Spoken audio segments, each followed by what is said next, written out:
صل على سيدنا محمد وعلى آل سيدنا محمد. الصلاة والسلام عليك يا سيدي يا رسول الله. خذ بيدي قلت حيلتي أدركني. رب اشرح لي صدري ويسر لي أمري واحلل عقدة من لساني يفقهوا قولي. إن أريد إلا الإصلاح ما استطعت وما توفيقي إلا بالله عليه توكلت وإليه أنيب. إلهي عبدك الجاني أتاك مقرا بالذنوب وقد دعاك، فإن تغفر فأنت لذاك أهل، وإن تطرد ومن يرحم سواك.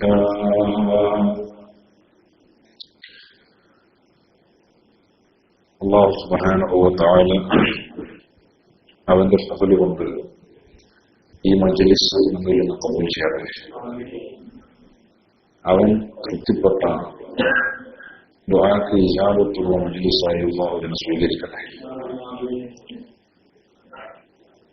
ഈമാനും ഇൽമും തഖ്വയും നമുക്കും അതിലേക്കാർക്കും അല്ലാഹു ലഭിച്ചു തരട്ടെ.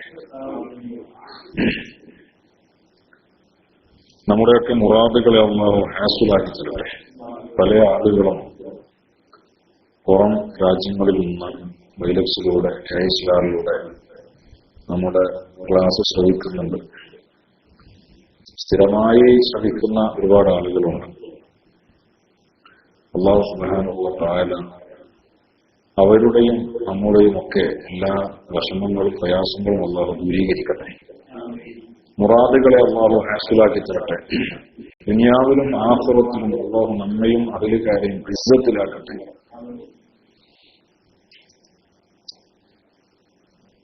1 മുതൽ 8 വരെയുള്ള സൂറത്തുൽ കഹ്ഫിലെ 8 വരെയുള്ള ആയത്തുകളാണ് കഴിഞ്ഞ ക്ലാസ്സിൽ നമ്മൾ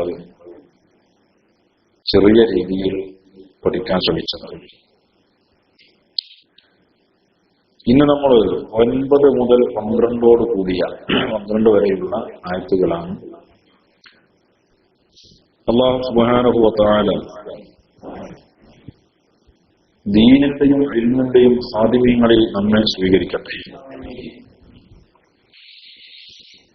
أعوذ بالله من الشيطان الرجيم. بسم الله الرحمن الرحيم. أم حسبت أن أصحاب الكهف والرقيم كانوا من آياتنا عجبا إذ أوى الفتية إلى الكهف فقالوا ربنا آتنا من لدنك رحمة وهيئ لنا من أمرنا رشدا فضربنا على آذانهم في الكهف سنين عددا ثم بعثناهم لنعلم أي الحزبين أحصى لما لبثوا أمدا. 9 മുതൽ 12 വരെയുള്ള ആയത്തുകളാണ് ഞാൻ ഓതിയത്.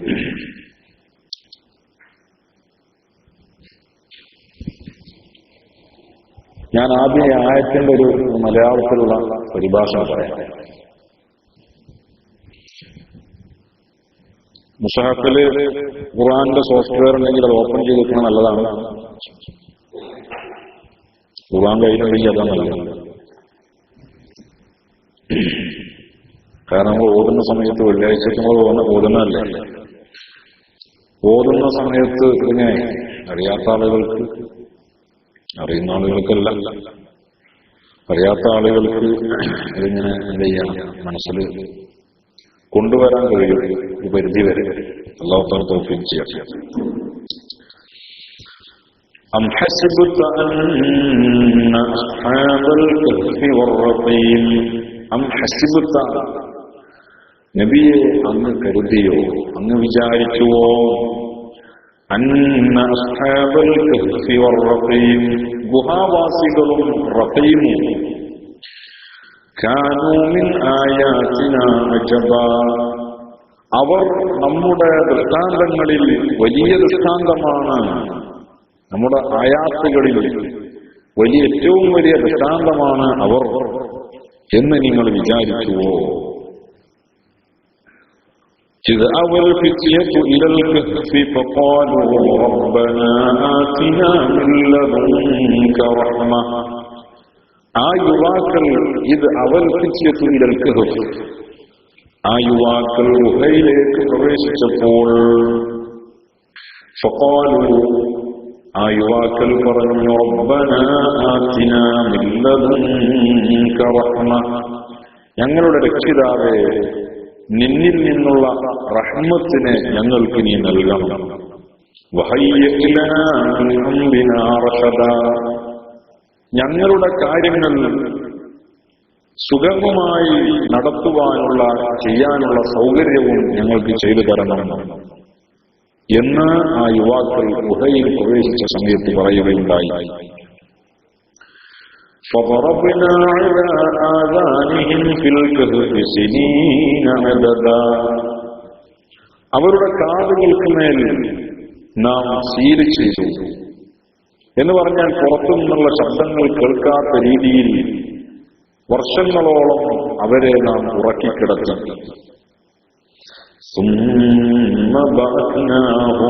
പിന്നീട് നാം അവരെ ഉണർത്തുകയും ചെയ്തു, പുനർജീവിപ്പിച്ചു, ഉണർത്തുകയും ചെയ്തു.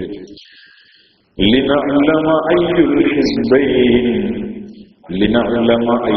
ഹിസ്ബൈനി അഹ്സാ ലിമാ ലബിസൂ അമദാ, എന്തിന് അവരിൽ ആരാണ് തങ്ങൾ താമസിച്ച കാലത്തെക്കുറിച്ച് കൂടുതൽ വ്യക്തമായ അറിവുള്ളവർ എന്ന് തിരിച്ചറിയാൻ വേണ്ടി പിന്നീട് നാം അവരെ ഉണർത്തുകയും ചെയ്തു. ഇതാണ് ഇപ്പൊ അതിന്റെ മലയാളത്തിലുള്ള പരിഭാഷ. ഇത് പരിഭാഷകളൊക്കെ നോക്കിയാൽ ഇങ്ങനെയൊക്കെ കാണാൻ പറ്റുള്ളൂ. പ്രയോഗങ്ങൾക്ക് ചിലപ്പോൾ മാറ്റം ഉണ്ടാവുന്ന മാത്രം, വേറെ പ്രത്യേകിച്ച് ഒരു മാറ്റവും ഉണ്ടാവില്ല. ആശയം ഇത് തന്നെ. പക്ഷേ ഈ 4 ആയത്തുകളിലായി ഒരുപാട് വിഷയങ്ങളെ നമ്മൾ ശ്രദ്ധിക്കേണ്ടതുണ്ട്. മഹാന്മാരായ മുഫസ്സിരീങ്ങൾ ഇതിലൂടെ ഒരുപാട് യാഥാർത്ഥ്യങ്ങളെ, ഒരുപാട് ചിന്തിക്കേണ്ട വിഷയങ്ങളെ നമ്മുടെ മുമ്പിൽ ഇട്ടുതരുന്നുണ്ട്. വിശുദ്ധ ഖുർആനിന്റെ ശൈലി നമുക്കറിയാം, വളരെ അഫ്സഹുൽ കലാമല്ലേ, വളരെ ചുരുങ്ങിയാണ് സംഭവം, ചുരുക്കിയാണ് സംഭവം പറയാം. എത്രമാത്രം ചുരുക്കാൻ പറ്റുമോ എന്നാൽ അതിലെല്ലാ ആശയങ്ങളും ഉൾക്കൊണ്ടിട്ടുണ്ടാകും ചെയ്യും. അതാണ് സാഹിത്യം. സാഹിത്യം ശരിക്കാതെ നമ്മുടെ നാട്ടിൽ സാഹിത്യം എന്ന് പറഞ്ഞാൽ മലയാളത്തിലുള്ള ഒരു വാക്ക് അതിന്റെ പര്യായ പദങ്ങൾ കുറെ പറഞ്ഞാൽ ഓണ വലിയ സാഹിത്യകാരനാണ് നമ്മളെ നാട്ടിലെ സാഹിത്യകാരൻ. സത്യത്തിൽ സാഹിത്യം എന്ന് പറഞ്ഞാൽ എന്താ? ലഘുവ ചുരുങ്ങിയതും മഴ അധികരിച്ചതും എന്നാണ്. ആശയം അധികരിച്ചതും പദങ്ങൾ കുറഞ്ഞതും, കുറഞ്ഞ വാക്കുകളിൽ കൂടുതൽ കാര്യങ്ങൾ പറയാനാണ് സാഹിത്യം. വിശുദ്ധ ഖുർആനോളം ഒരു സാഹിത്യ ഗ്രന്ഥം അള്ളാന്റെ ഭൂമിയിലില്ല. അതുകൊണ്ട് തന്നെ മുഫസ്സിരീങ്ങൾക്ക് നന്നായിട്ട് പണിയെടുക്കേണ്ടി വന്നിട്ടുണ്ട്. ജീവിതം ഇതിനു വേണ്ടി മാറ്റിവെച്ചു. അവർ വിശുദ്ധ ഖുർആനിന് വേണ്ടി മാറ്റിവെച്ചു, ഇതിനെ വിശദീകരിക്കാനും ഇതിലുള്ള ആയാത്തുകളെ കുറിച്ച് ചിന്തിക്കാനും ഇതിലുള്ള റൂഹുകളെ കുറിച്ച് ചിന്തിക്കാനും അത് വിശദീകരിക്കാനും മഹാന്മാരായ ഇമാമിങ്ങൾ, മുഫസ്സിരീങ്ങൾ അവരുടെ ജീവിതം തന്നെ മാറ്റിവെച്ചു. നമ്മളൊക്കെ അതിൽ പങ്കുവെക്കുന്ന ആളുകളാണ്. നമുക്ക് ചിന്തിക്കാനുള്ള ശേഷിയൊന്നുമില്ലല്ലോ. നമ്മളതിന്റെ പങ്കുവെച്ചാണ്. അവര് വിളമ്പി വെച്ചത് അതിങ്ങനെ തിന്നാൻ ശ്രമിക്കണം. തിന്നാൻ കഴിയുന്നില്ല, തിന്നാൻ ശ്രമിച്ചു നോക്കണം.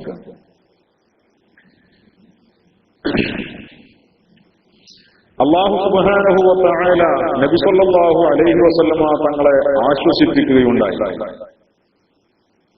മുശ്രിക്കീങ്ങളുടെ കുപ്രചരണങ്ങളിൽ നിന്നും പരിഹാസങ്ങളെ കൊണ്ടും കുപ്രചരണങ്ങളെ കൊണ്ടും മാനസികമായി വിഷമം അനുഭവിച്ച, വേദന അനുഭവിച്ചപ്പോൾ 15ാമത്തെ ദിവസം വഹയുമായി ജിബ്രീൽ അലൈഹിസ്സലാം വരികയും വിശുദ്ധ സൂറത്തുൽ കഹ്ഫിലെ ആദ്യ 10 ആയത്തുകളോളം, അല്ലെങ്കിൽ ആദ്യ 8 ആയത്തുകൾ നബി സല്ലല്ലാഹു അലൈഹി വസല്ലമ തങ്ങളെ ആശ്വസിപ്പിക്കുകയും തങ്ങളുടെ മാനസിക വിഷമം, നേരിടേണ്ടി വന്ന മാനസിക വിഷമത്തിന് കൂടുതൽ കാര്യങ്ങൾ, തങ്ങൾക്ക് ഉഖ്റവിയായ കാര്യങ്ങളെക്കുറിച്ച് ചിന്തിക്കുവാനും ദുനിയവിയായ കാര്യങ്ങളുടെ നശ്വരതയെ ബോധ്യപ്പെടുത്തുകയും ഒക്കെ ചെയ്തുകൊണ്ടുള്ള പ്രയോഗങ്ങളായിരുന്നു നമ്മൾ വിശദീകരിച്ചു. ഇനി അല്ലാഹു സുബ്ഹാനഹു വ തആല ചോദിക്കുകയാണ്, നബിയെ, ഈ അസ്ഹാബുൽ കഹ്ഫും റഖീമും, റഖീം എന്ന് പറഞ്ഞാൽ മഹാന്മാരായ മുഫസ്സിരീങ്ങൾ അതിന് ഒരുപാട് വ്യാഖ്യാനങ്ങൾ കൊടുത്തിട്ടുണ്ട്. ഒരുപാട് അഭിപ്രായങ്ങൾ ആ വിഷയത്തിലുണ്ടായിട്ടുണ്ട്. അവരുടെ കൂടെ ഉണ്ടായിരുന്ന നായയാണ് എന്ന അഭിപ്രായം പറഞ്ഞ ആളുകളുണ്ട്. അവർ താമസിച്ചിരുന്ന ഗുഹയാണ് എന്ന അഭിപ്രായം പറഞ്ഞവരുണ്ട്. അങ്ങനെ പല അഭിപ്രായങ്ങളുണ്ട്.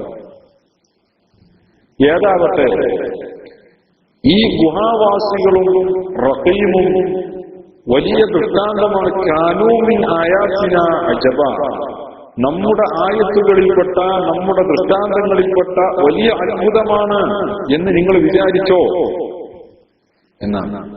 എന്തായാലും അർത്ഥം, നമ്മുടെ ആയാത്തുകൾ നമ്മുടെ മറ്റു ആയത്തുകളെ കൊള്ള തട്ടിച്ചു നോക്കുമ്പോൾ ഇതെന്തല്ല ഒരു വലിയൊരു അത്ഭുതമൊന്നും അല്ല. അതാണ് അതിന്റെ ആശയതാണ്, അർത്ഥതാണ്. അവർ വലിയ സംഭവമായിട്ട് കൊടുക്കുന്നതാണ്. ഒരു വലിയ നിധി കിട്ടിയ പോലെ മദീനത്ത് ജൂതന്മാരുടെ ഉപദേശപ്രകാരം വലിയ സംഭവമായിട്ട് റസൂലുള്ളാഹി തങ്ങളുടെ മുന്നിൽ വന്ന് അവതരിപ്പിച്ച് ഭയങ്കര സംഭവമാക്കിയതാണ്. അവർക്കൊരു വലിയ സംഭവമായിട്ട് തോന്നിയിട്ടുണ്ടാവും.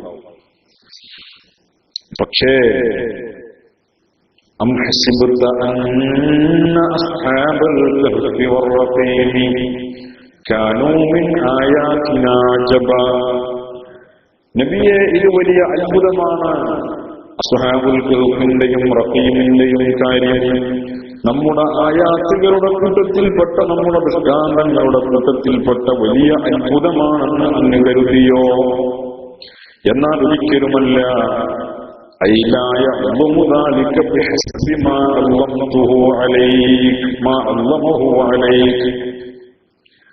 അവര് വലിയ സംഭവമായി അങ്ങയുടെ അടുക്കൽ, അവരുടെ ദൃഷ്ടിയാൽ വലിയ അത്ഭുതമായി അങ്ങയുടെ അടുക്കൽ അവതരിപ്പിച്ചല്ലോ.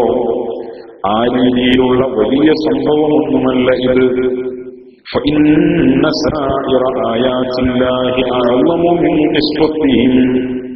അള്ളാഹുവിന്റെ മറ്റു ആയാത്തുകൾ, മറ്റു ദൃഷ്ടാന്തങ്ങൾ ഈ അസ്ഹാബുൽ കഹ്ഫിന്റെയും റഖീമിന്റെയും സംഭവത്തെക്കാൾ എത്രയോ വിശാലമാണ്, എത്രയോ അത്ഭുതകരമാണ്.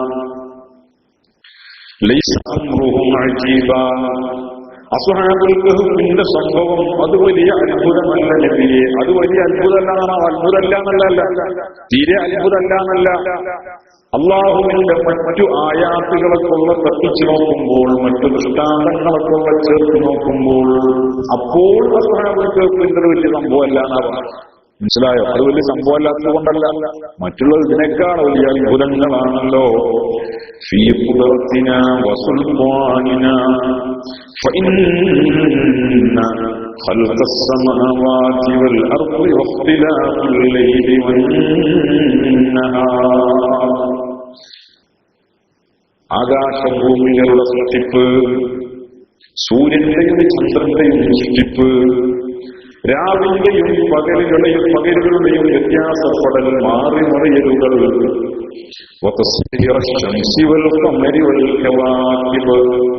സൂര്യന്റെയും ചന്ദ്രന്റെയും നക്ഷത്രങ്ങളുടെയും സഞ്ചാരം, അതിന്റെയൊക്കെ സഞ്ചാരവും അതിന്റെയൊക്കെ രീതിയും പ്രവർത്തന രീതിയും, അതുപോലുള്ള ഒരുപാട് ആയാത്തുകളും, ഇവയൊക്കെ അസ്ഹാബുൽ കഹ്ഫിന്റെ ഈ സംഭവത്തെക്കാൾ വലിയ അത്ഭുതമാണല്ലോ. അതൊരു കാണില്ല. ഒരു വലിയ സംഭവമായിട്ട് വന്നേക്കാം. എന്നാൽ ഇതിനേക്കാൾ വലിയ അത്ഭുതം വേറെ തന്നെ അവരുടെ മുന്നിലില്ലേ? അസ്ഹാബുൽ കഹ്ഫിന്റെ സംഭവം വലിയ അത്ഭുതമായി അവർ അവതരിപ്പിക്കുമ്പോഴും അവരുടെ കണ്ണുകൾക്ക് കാണാൻ കഴിയുന്ന, അവരുടെ നേത്രങ്ങളെ കൊണ്ട് കാണാൻ കഴിയുന്ന, അവർ അനുഭവിക്കുന്ന വലിയ അത്ഭുതങ്ങൾ മറ്റു പലതുമുണ്ടല്ലോ, അതവർ കാണുന്നില്ല. അതേതാണ്? രാവിന്റെയും പകലിന്റെയും മാറിമറിയലുകൾ, ആകാശത്തിന്റെയും ഭൂമിയുടെയും സൃഷ്ടിപ്പ്. അലം നജ്അലഹു അലം നജ്അലിൽ അർള മിഹാദാ വൽ ജിബാല ഔതാദാ വഖലഖനാകും അസ്വാജാ വജഅൽനാ നൗമകും സുബാതാ وجعلنا الليل لباسا وجعلنا النهار معاشا وبنينا فوقكم سبعا شدادا وجعلنا سراجا وسراجا. ഭൂമിയെ നിങ്ങൾക്ക് നാം വിരിപ്പാക്കി തന്നില്ലേ? അല്ലാഹു സുബ്ഹാനഹു വ തആല മറ്റു ഗോളങ്ങളെ അപേക്ഷിച്ച്, മറ്റു ഗ്രഹങ്ങളെ അപേക്ഷിച്ച് ഭൂമിയെ നിങ്ങൾക്ക് വിരിപ്പാക്കി തന്നു. മനുഷ്യന് അധിവസിക്കാൻ കഴിയുന്ന, സൗകര്യപ്പെടുന്ന രീതിയിലുള്ള സംവിധാനം. മറ്റു ഗോളങ്ങളിലേക്ക് മനുഷ്യൻ ആഗ്രഹിച്ചാലും മനുഷ്യന് സാധ്യമല്ല, ജീവിക്കാൻ കഴിയില്ല. മനുഷ്യന്റെ ജീവൻ നിലനിർത്താൻ ഉതകുന്ന രീതിയിലുള്ള കാലാവസ്ഥയും ചുറ്റുപാടുകളും, മനുഷ്യന്റെ തസറുഫാത്തുകൾക്ക്, മനുഷ്യന്റെ ക്രയവിക്രയങ്ങൾക്ക് സൗകര്യപ്പെടുത്തി കൊടുത്തു ഭൂമിയെ. ഇത് വലിയൊരു അത്ഭുതമല്ലേ? അതും അസ്ഹാബുൽ കഹ്ഫിന്റെ സംഭവം. ഭൂമിയും ഒരു ഗോളമാണ്, ചൊവ്വയും ഒരു ഗോളമാണ്, ബുധനും ഒരു ഗോളമാണ്, എല്ലാം ഗോളങ്ങളാണ്. പ്രപഞ്ചം മുഴുവൻ, ഫലക്ക് എന്ന് പറഞ്ഞാൽ തന്നെ പ്രപഞ്ചം മുഴുവൻ, ഈ ചലിക്കുന്നത് മുഴുവൻ, ഇതൊക്കെ ഇങ്ങനെ അനങ്ങിക്കൊണ്ടിരിക്കുക, എല്ലാം ചലിച്ചുകൊണ്ടിരിക്കുകയാണ്. ചലിച്ചുകൊണ്ടിരിക്കുന്ന ഗോളങ്ങളാണ്, എല്ലാം ഗോളങ്ങളാണ്. നമ്മളിവിടെ നിന്ന് ആകാശത്തേക്ക് നോക്കുമ്പോൾ കാണുന്ന നക്ഷത്രങ്ങളെ പോലെ, ആകാശത്തേക്ക് നോക്കുമ്പോൾ കാണുന്ന ഗ്രഹങ്ങളെ പോലെ, അതേപോലെ ഒരു ഗോളം തന്നെയാണ് ഭൂമി. അതിനേക്കാൾ എത്ര ചെറുത്. പക്ഷേ അവിടെ നിന്ന് മനുഷ്യന് ജീവിക്കാൻ കഴിയില്ല. ഇവിടെ അല്ലാഹു തആല അതിനുള്ള സൗകര്യം ചെയ്തു കൊടുത്തു. ഈ ഭൂമിക്ക് അല്ലാഹു ആകാശത്തെ മേൽക്കൂരയാക്കി, ആകാശത്തെ ഈ ഭൂമിക്ക് അവന് മേൽക്കൂരയാക്കി.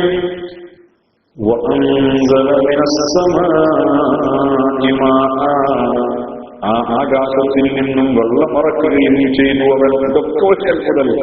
കൊല്ലത്തിൽ മഴ പെയ്യുന്നു, ഇത് വലിയ അത്ഭുതമല്ലേ? എല്ലാവരും ചിന്തിക്കാത്തത്.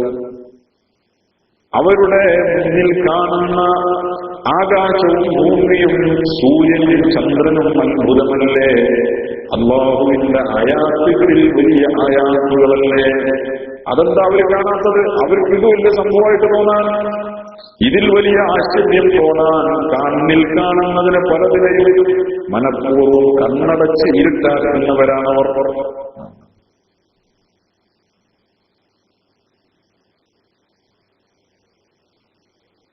സ്വന്തം ശരീരങ്ങൾ, ശരീരത്തിലുള്ള ഭാഗങ്ങൾ, അതൊക്കെ ഒരു പെട്ടേനെ അല്ലേ? നബി ആകാശം ഭൂമി ഞാൻ പറഞ്ഞു കൂട്ടേണ്ട കാര്യമില്ല. ഖുതിലൽ ഇൻസാനു മാ അക്ഫറ മിൻ അയ്യി ശൈഇൻ ഖലഖഹു മിൻ നുത്ഫത്തിൻ ഖലഖഹു ഫഖദ്ദറ ثم السبيل يسر ثم أماته فأقبره ثم إذا شاء أنشره قتل الإنسان. മനുഷ്യൻ നശിച്ചു പോകട്ടെ. എന്തിനെയാണ് അവൻ നിഷേധിക്കുന്നത്? എന്താണ് അവൻ നിഷേധിക്കുന്നത്? മിൻ അയ്യി ശൈഇൻ ഖലഖ, ഏതൊരു വസ്തുവിൽ നിന്നാണ് അവനെ സൃഷ്ടിച്ചിരിക്കുന്നത്? മിൻ നുത്ഫത്തിൻ ഖലഖഹു ഫഖദ്ദറ, നുത്ഫത്തിൽ നിന്ന്, ഇന്ദ്രിയത്തിൽ നിന്ന് അവനെ സൃഷ്ടിക്കുകയും അവനെ സംവിധാനിക്കുകയും ചെയ്തു. പിന്നീട് അവനെ വഴിയെ എളുപ്പമാക്കി കൊടുത്തു. പിന്നീട് അവനെ മരിപ്പിക്കുകയും അവനെ കബറടക്കുകയും ചെയ്തു.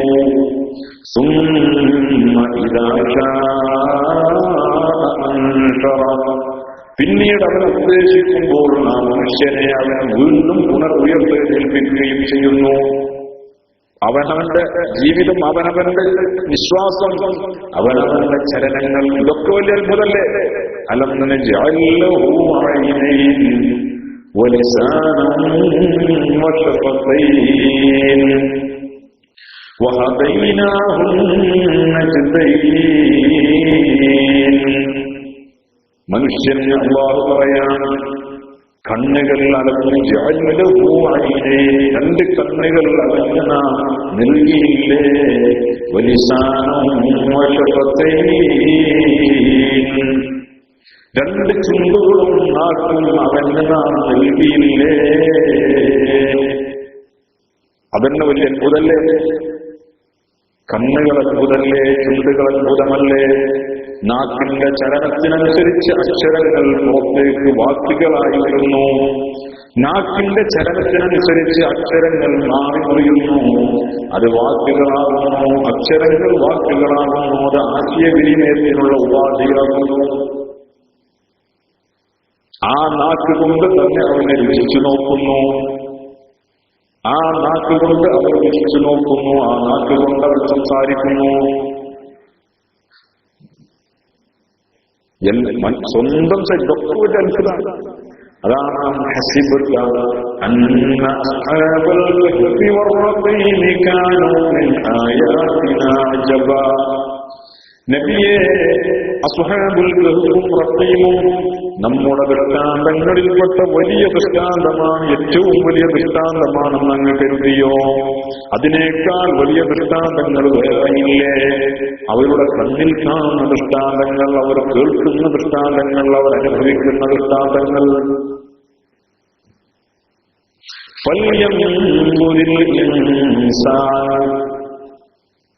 മനുഷ്യൻ ചിന്തിച്ചു നോക്കട്ടെ, മനുഷ്യൻ ആലോചിച്ചു നോക്കട്ടെ. അലാ ത്വഅമി, അവന്റെ ഭക്ഷണത്തെക്കുറിച്ച് മനുഷ്യൻ ചിന്തിച്ചു നോക്കട്ടെ. ഭക്ഷണം, കഴിക്കുന്ന ഭക്ഷണം, അവൻ കുടിക്കുന്ന പാനീയം, അവന്റെ ശരീരത്തിലുള്ള ചലനങ്ങൾ, അവന്റെ സൃഷ്ടിപ്പ് പോലും. വലഖദ് ഖലഖനൽ ഇൻസാന മിൻ സുലാലത്തിൻ മിൻ തീൻ. ഒരാൾക്കും കണ്ടെത്താൻ കഴിയാത്ത ഏത് ശാസ്ത്ര സാങ്കേതിക വിദ്യകൾക്കും അതിന്റെ ഉപജ്ഞാതാക്കൾക്കും നിർവചിക്കാൻ കഴിയാത്ത അത്ഭുതമേ, ലോകത്തിലെ ഏറ്റവും വലിയ അത്ഭുതം മനുഷ്യന്റെ ഉത്ഭവം. കുരങ്ങിൽ നിന്നാണ് മനുഷ്യൻ പറഞ്ഞു നോക്കി. അത് രണ്ടർത്ഥത്തിലാകാം അല്ലെ? കുരങ്ങിൽ നിന്നാണെന്ന് പറഞ്ഞു നോക്കി. അത് പാഠ്യവിഷയമായി സ്കൂളുകളിൽ ചെറിയ കുഞ്ഞു മക്കളെ പഠിപ്പിക്കാൻ തുടങ്ങി. ആരെ? ഉത്തരവാദിത്തപ്പെട്ട ആളുകൾ. എന്ത് പഠിപ്പിക്കാൻ? തങ്ങളുടെ പൂർവികർ കുരങ്ങുകളാണെന്ന് പഠിപ്പിക്കാൻ. ആലോചിക്കാൻ കഴിയാത്തത് കൊണ്ടല്ല. പിന്നെ രണ്ട് കാര്യങ്ങൾ. ഒന്നുകിൽ ഇത് കണ്ടെത്താൻ കഴിയുന്നില്ല, മനുഷ്യന്റെ ഉത്ഭവം എവിടെ എന്ന് കണ്ടെത്താൻ കഴിയുന്നില്ല. അന്വേഷണങ്ങൾ വഴിമുട്ടിയപ്പോൾ അവസാനം പിടിച്ച ഒരു കച്ചിത്തുരുമ്പ്. ഒന്നുകിൽ അങ്ങനെ, അല്ലെങ്കിൽ മനുഷ്യന്റെ ഉത്ഭവത്തെക്കുറിച്ച് ബുദ്ധിയുള്ളവർ ചിന്തിക്കാൻ തുടങ്ങിയാൽ മനുഷ്യന്റെ ചിന്തകൾ പ്രപഞ്ചനാഥനിലേക്ക് എത്തിപ്പെടുമോ എന്ന ഭയം. എന്തോ ആവാം അല്ലേ?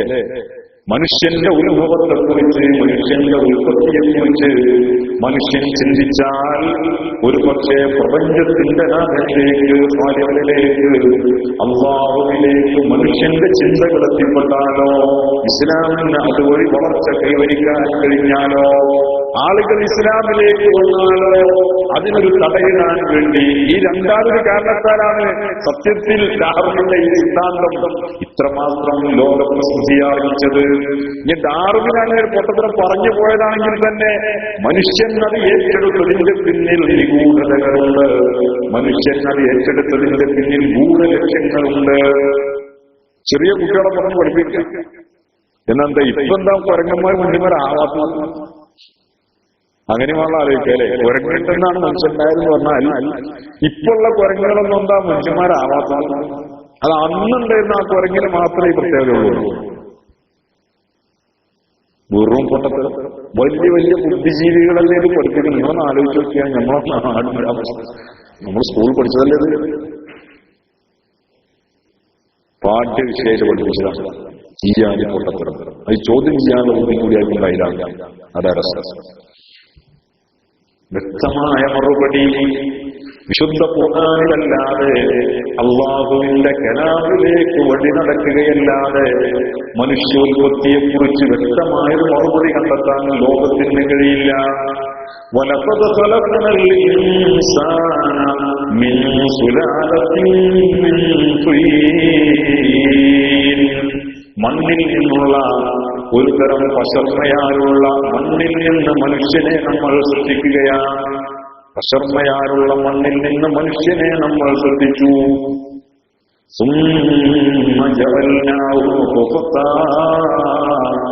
പിന്നീട് ആ മനുഷ്യനെ നമ്മൾ ഇന്ദ്രിയത്തുള്ളിയാക്കി മാറ്റി, നുത്തുഫത്താക്കി മാറ്റി, ഇന്ദ്രിയത്തുള്ളിയാക്കി മാറ്റി. അത് അള്ളാഹു താല മാറ്റിയത് എങ്ങനെ അങ്ങനെ ആയിരം എഴുതി കാര്യമൊന്നുമില്ല. അത് അള്ളാഹു താല സൃഷ്ടിച്ചതന്നെയാണ്. അതിന് വേറെ മറുപടിയുമില്ല. ഇപ്പോഴും മനുഷ്യന്റെ മുകളിൽ നുത്തുഫത്തുണ്ട്. എങ്ങനെയാണ് ഇന്ദ്രിയത്തുള്ളികൾ മനുഷ്യനിൽ കുമിഞ്ഞു പോകുന്നതെന്ന് ആർക്ക് പറയാൻ കഴിയും? ബ്ലഡ് ഉണ്ടാകാനുള്ള മരുന്നുണ്ട് അല്ലേ? ബ്ലഡ് കൂടാനും ബ്ലഡ് ശുദ്ധിയാകാനൊക്കെയുള്ള മരുന്നുണ്ട്. ഇന്ദ്രിയത്തുള്ളികളുടെ ഉത്ഭവം മനുഷ്യനിലേക്ക്, ഇന്ദ്രിയത്തുള്ളികൾ മനുഷ്യന്റെ ശരീരത്തിൽ രൂഢമൂലമായി കിടക്കുന്നു. അവന്റെ ഉത്തേജന സമയത്ത് അവന്റെ മുഖ്യസ്ഥാനങ്ങളിൽ കൂടി അത് വിസർജിക്കപ്പെടുന്നു. ഇതൊക്കെ എന്ത് സംവിധാനമാണ്? ഇതൊന്നും വലിയ അത്ഭുതമല്ലേ? അസ്ഹാബുൽ കഹ്ഫിന്റെ കാര്യം വലിയ അത്ഭുതമായിട്ട് ഒരു താങ്ങി പിടിച്ചു വന്നിരിക്കുകയാണ്. ഒക്കെ അത്ഭുതങ്ങളല്ലേ? ثم جعلناه نطفة في قرار مكين. ഇന്ദ്രിയത്തുള്ളിയാക്കി മാറ്റിയെന്നല്ല, അതിനെ സൗകര്യപ്രദമായ ഒരു സ്ഥലത്ത് നാം സംവിധാനിച്ചു, സ്ഥിരമാക്കി വയ്ക്കൂ. ചൂടധികം പാടില്ല, അധികം തണുപ്പും പാടില്ല, എയറിന്റെ പാസിംഗ് പാടില്ല, ഇതൊന്നും പാടില്ലല്ലോ.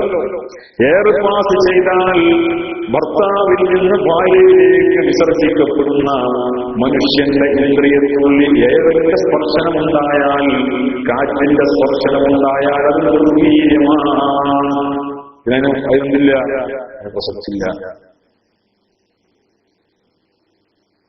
അപ്പൊ ആ രീതിയിലാണ് സംവിധാനം.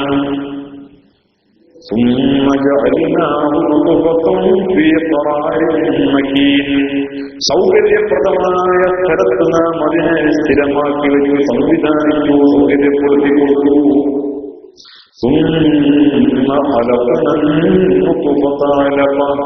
പിന്നീട് നാം ഇന്ദ്രിയത്തുള്ളിയെ രക്തപിണ്ഡമാക്കി മാറ്റി. അത് രക്തക്കട്ടയാവുകയാണ്. തൊട്ടാൽ ഒട്ടുന്ന, സ്പർശിച്ചാൽ ഉറപ്പ് തോന്നുന്ന, അറപ്പ് തോന്നുന്ന രക്തത്തിന്റെ കണിക പോലും കണ്ടെത്താൻ കഴിയാത്ത മനുഷ്യന്റെ ഇന്ദ്രിയം പിന്നീട് അല്ലാഹു രക്തപിണ്ഡമാക്കി മാറ്റുകയാണ്. അതാണ് രക്തക്കട്ടയായി മാറുന്നത്. ثم خلقنا النطفة علقة وخلقنا العلقة مضغة. ആ രക്തപിണ്ഡത്തെ നമ്മൾ മാംസപിണ്ഡമാക്കി മാറ്റി.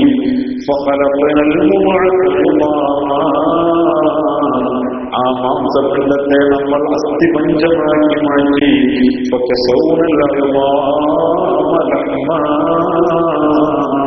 അസ്ഥിപഞ്ചത്തെ ആവരണം ചെയ്തുകൊണ്ട് പൊതിഞ്ഞുകൊണ്ട് നാം വീണ്ടും മാംസത്തെ സംവിധാനിക്കുകയാണ്.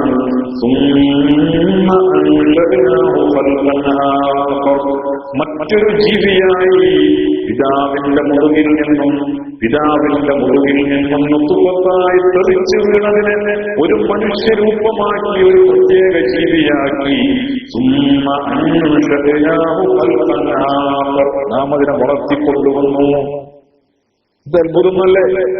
മനുഷ്യന്റെ ഉൽപ്പത്തി അത്ഭുതമാണ്, മനുഷ്യന്റെ സൃഷ്ടിപ്പ് അത്ഭുതമാണ്, മനുഷ്യന്റെ അവയവങ്ങൾ അത്ഭുതമാണ്, മനുഷ്യന്റെ ചലനങ്ങൾ അത്ഭുതമാണ്, മനുഷ്യന്റെ ഓരോ കോശങ്ങൾ പോലും അത്ഭുതമാണ്. ഇതൊക്കെ മറച്ചു വെച്ചിട്ട് അസ്ഹാബുൽ കഹ്ഫിന്റെ ചരിത്രം, അസ്ഹാബുൽ കഹ്ഫിന്റെ വർത്തമാനം, അസ്ഹാബുൽ കഹ്ഫിനെ കുറിച്ചുള്ള വിവരം തങ്ങൾക്ക് കിട്ടിയ വലിയ ഒരു നിധിയായി, വലിയ ഒരു അത്ഭുതമായി അവരെ അവതരിപ്പിക്കുകയോ. أم حسبت أن أصحاب الكهف والرقيم كانوا من آياتنا عجبا. ഇത് വലിയ അത്ഭുതമായി അങ്ങ് കരുതിയോ നബിയേ? അല്ലാഹുവിന്റെ മറ്റു ആയാത്തുകളെ കൊള്ള ചേർത്ത് നോക്കുമ്പോൾ അസ്ഹാബുൽ കഹ്ഫിന്റെ സംഭവം ഒന്നുമല്ല, അതത്ര വലിയ അത്ഭുതമൊന്നുമല്ല. എന്നിട്ടോ إذ أوى الفتية إلى الكهف فقالوا ربنا آتنا من لدنك رحمة وهيئ لنا من أمرنا رشدا. إذ أوى الفتية إلى الكهف, ആ യുവാക്കളുടെ സംഘം ഗുഹയിലേക്ക് പ്രവേശിച്ചപ്പോൾ, ഈ ഫിത്യത്ത് ആ ഗുഹാവാസികളായ യുവാക്കൾ എന്ന് അല്ലാഹു തആല അവർ പരിചയപ്പെടുത്താണ്. ആ യുവാക്കളുടെ സംഘം, ആ യുവാക്കളുടെ സംഘം ഗുഹയിലേക്ക് പ്രവേശിച്ചപ്പോൾ, ആ ഫിത്യത്തിനെ കുറിച്ച് പിന്നെ ഒന്നുകൂടെ വിശദമായിട്ട് വരുന്നുണ്ട്. മനസ്സിലായോ? ഇന്നഹും ഫിത്യത്തുൻ ആമനൂ ബിറബ്ബിഹിം എന്ന് പറഞ്ഞ ആയത്തില് ഈ ഫിത്യത്തിനെ കുറിച്ച്, ഈ ഗുഹാവാസികളായ യുവാക്കളെ കുറിച്ച് കൂടുതൽ നമുക്ക് പരിചയപ്പെടുത്തേണ്ടതും സംസാരിക്കേണ്ടതുണ്ട്. അവരാരായിരുന്നു, ഏത് രാജ്യക്കാരായിരുന്നു, അവരുടെ നാട് വിടാൻ അവർക്ക് കാരണമായ എന്താണ് എന്നൊക്കെ ആ സമയത്ത് നമുക്ക് സംസാരിക്കാം. ആ സമയത്ത് സംസാരിക്കലാണ് കൂടുതൽ നല്ലത്. മനസ്സിലായോ? ഇത് അവൽ ഫിത്യത്തുൽ കഹ്ഫ്, ആ യുവാക്കളുടെ സംഘം ഗുഹയിലേക്ക് പ്രവേശിച്ചപ്പോൾ, ഫഖാലൂ, അവർ പറഞ്ഞു, റബ്ബനാ ആതിനാ മിൻ ലദുൻക റഹ്മ, പടച്ചവനെ ഞങ്ങൾക്ക് നിന്റെ അടുക്കൽ നിന്നുള്ള റഹ്മത്തിനെ ഞങ്ങൾക്ക് നീ നൽകണേ, വഹയ്യ ലനാ മിൻ അംരിനാ റശദാ, ഞങ്ങളുടെ കാര്യങ്ങൾ സൗകര്യപ്രദമായ നിലയ്ക്ക് ചെയ്യാനുള്ള, അനുഷ്ഠിക്കുവാനുള്ള, സുഗമമായി നിർവഹിക്കുവാനുള്ള സൗകര്യവും ഞങ്ങൾക്ക് ഒരുക്കി തരണേ. അവർ ഗുഹയിലേക്ക് പ്രവേശിച്ച സമയത്ത് അവർ അല്ലാഹുവിനോട് ദുആ. ഇവിടെ മഹാന്മാരായ മുഫസ്സിരീങ്ങൾ ഒരുപാട് സംഗതികൾ പറയുന്നു. അല്ലാഹു സുബ്ഹാനഹു വ തആല അവർക്ക് വേണമെങ്കിൽ ആ നാട് വിട്ട് മറ്റൊരു രാജ്യത്ത് പോകായിരുന്നു. മനസ്സിലാവുണ്ടോ? ആ രാജ്യം വിട്ട് വേറെ രാജ്യത്ത് പോകായിരുന്നു അല്ലേ? ആ രാജ്യം വിട്ട് മറ്റൊരു രാജ്യത്തേക്ക് അവർക്ക് പോകാമായിരുന്നു. ഇവിടെ ഈ ഭാഗം ഒന്ന് ശ്രദ്ധിക്കണം, ഈ ഭാഗം ഒന്ന് ശ്രദ്ധിക്കണം. അവർക്ക് അവരുടെ രാജ്യം വിട്ട് മറ്റൊരു രാജ്യത്ത് പോയാൽ സുഖമായിട്ട് ജീവിക്കാം. ഇവരറിയാത്തൊരു രാജ്യത്തേക്ക് അവർക്ക് പോയാൽ സുഖമായിട്ട് അവർക്ക് ജീവിക്കാം. പക്ഷെ അവരതല്ല ചെയ്യുന്നത്. പിന്നെ അവർ ചെയ്തത് അവിടെയുള്ള ആ ഗുഹയിലേക്ക് പ്രവേശിക്കാം. അപ്പൊ അവർ പറയുന്നത് അത് അള്ളാന്റെ കലാമാണ്. അവർ ഗുഹയിലേക്ക് പ്രവേശിച്ചപ്പോൾ എന്ന് പറഞ്ഞാൽ അവരുടെ ഗുഹയിലേക്കുള്ള അവരുടെ പ്രവേശനം, അത് അല്ലാഹു സുബ്ഹാനഹു വ തആല അതിനൊരു പ്രസക്തി കൽപ്പിച്ചിട്ടുണ്ട്, ഒരു ബഹുമാനം കൽപ്പിച്ചിട്ടുണ്ട്. അതുകൊണ്ടാണ് അത് പറയുന്നത്. അല്ലാതെ അവർ ഗുഹയിൽ കിടന്നപ്പോ എന്നാണ് എന്തപ്പോ അവർ ഗുഹയിൽ കിടന്ന എത്ര വലിയ പ്രസക്തി. ഒരു മനുഷ്യൻ ഗുഹയിലാണ് പ്രവേശിക്കുന്നത്. പക്ഷേ ഈ യുവാക്കളുടെ ഗുഹാവാസത്തിൽ ഒരുപാട് ദൃഷ്ടാന്തങ്ങളുണ്ട്. അല്ലാഹു ഒരുപാട് പ്രസക്തി നൽകിയിട്ടുണ്ട്, അല്ലാഹു ബഹുമാനിച്ചിട്ടുണ്ട്. ഇത് അവൽ ഗുഹയിലേക്ക് ആ യുവാക്കളുടെ സംഘം പ്രവേശിച്ചപ്പോൾ അവർ പറഞ്ഞു, റബ്ബനാ ആതിനാ മിൻ ലദുൻക റഹ്മ. വേറെ ആശ്രയം അവർ കയ്യിലില്ല, വേറെയൊന്നും അവർ ആഗ്രഹിച്ചിട്ടില്ല, അവർ ചിന്തിച്ചിട്ടുമില്ല. നാളെയെ കുറിച്ച് അവർ ആലോചിച്ചിട്ടില്ല, അവരുടെ ഭക്ഷണത്തെ കുറിച്ച് അവർ ചിന്തിച്ചിട്ടില്ല, നാളെയെ കുറിച്ച് അവരൊന്നും ആലോചിച്ചിട്ടില്ല. അല്ലാഹുവിനോട് അവരവരുടെ കൈകൾ ഉയർത്തുകയാണ്. റബ്ബനാ ആതിനാ മിൻ ലദുൻക റഹ്മ, ഞങ്ങളുടെ രക്ഷിതാവേ, ഞങ്ങൾക്ക് നിന്നിൽ നിന്നുള്ള റഹ്മത്ത് ഞങ്ങൾക്ക് നൽകണേ. വഹയ്യിഅ് ലനാ മിൻ അംരിനാ റശദാ, ഞങ്ങളുടെ കാര്യങ്ങളെ ഭംഗിയായി സൗകര്യപൂർവ്വം നിർവഹിക്കുവാനുള്ള സൗകര്യം ഞങ്ങൾക്ക് ഒരുക്കി തരണേ. ഇതാണ് അവർ പറഞ്ഞത്. എന്തേ അവർ ഗുഹയിൽ പ്രവേശിച്ചു? അല്ലാഹു എന്തേ അത് വിളിച്ചു പറഞ്ഞു?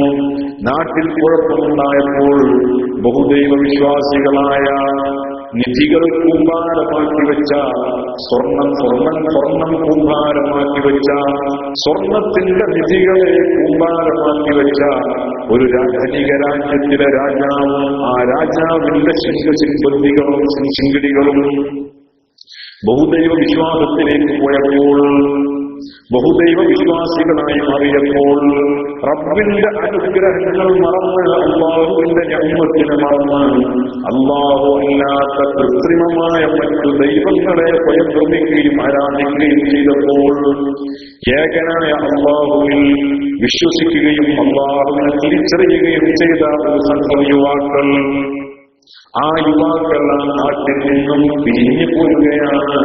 അവരുടെ അഖിലകാരെ വിട്ടേച്ച് പോരുകയാണ്.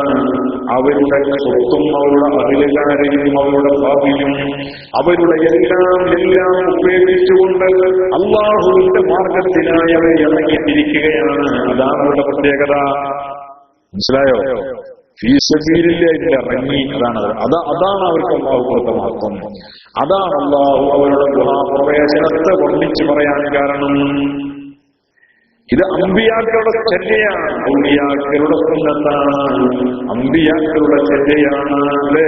ഹബീബായ മുഹമ്മദ് റസൂലുള്ളാഹി സ്വല്ലല്ലാഹു അലൈഹി വസല്ലം നാട് വിട്ടു, രാജ്യം വിട്ടു, അഖിലകാരെ വിട്ടു, എല്ലാം ഉപേക്ഷിച്ചു.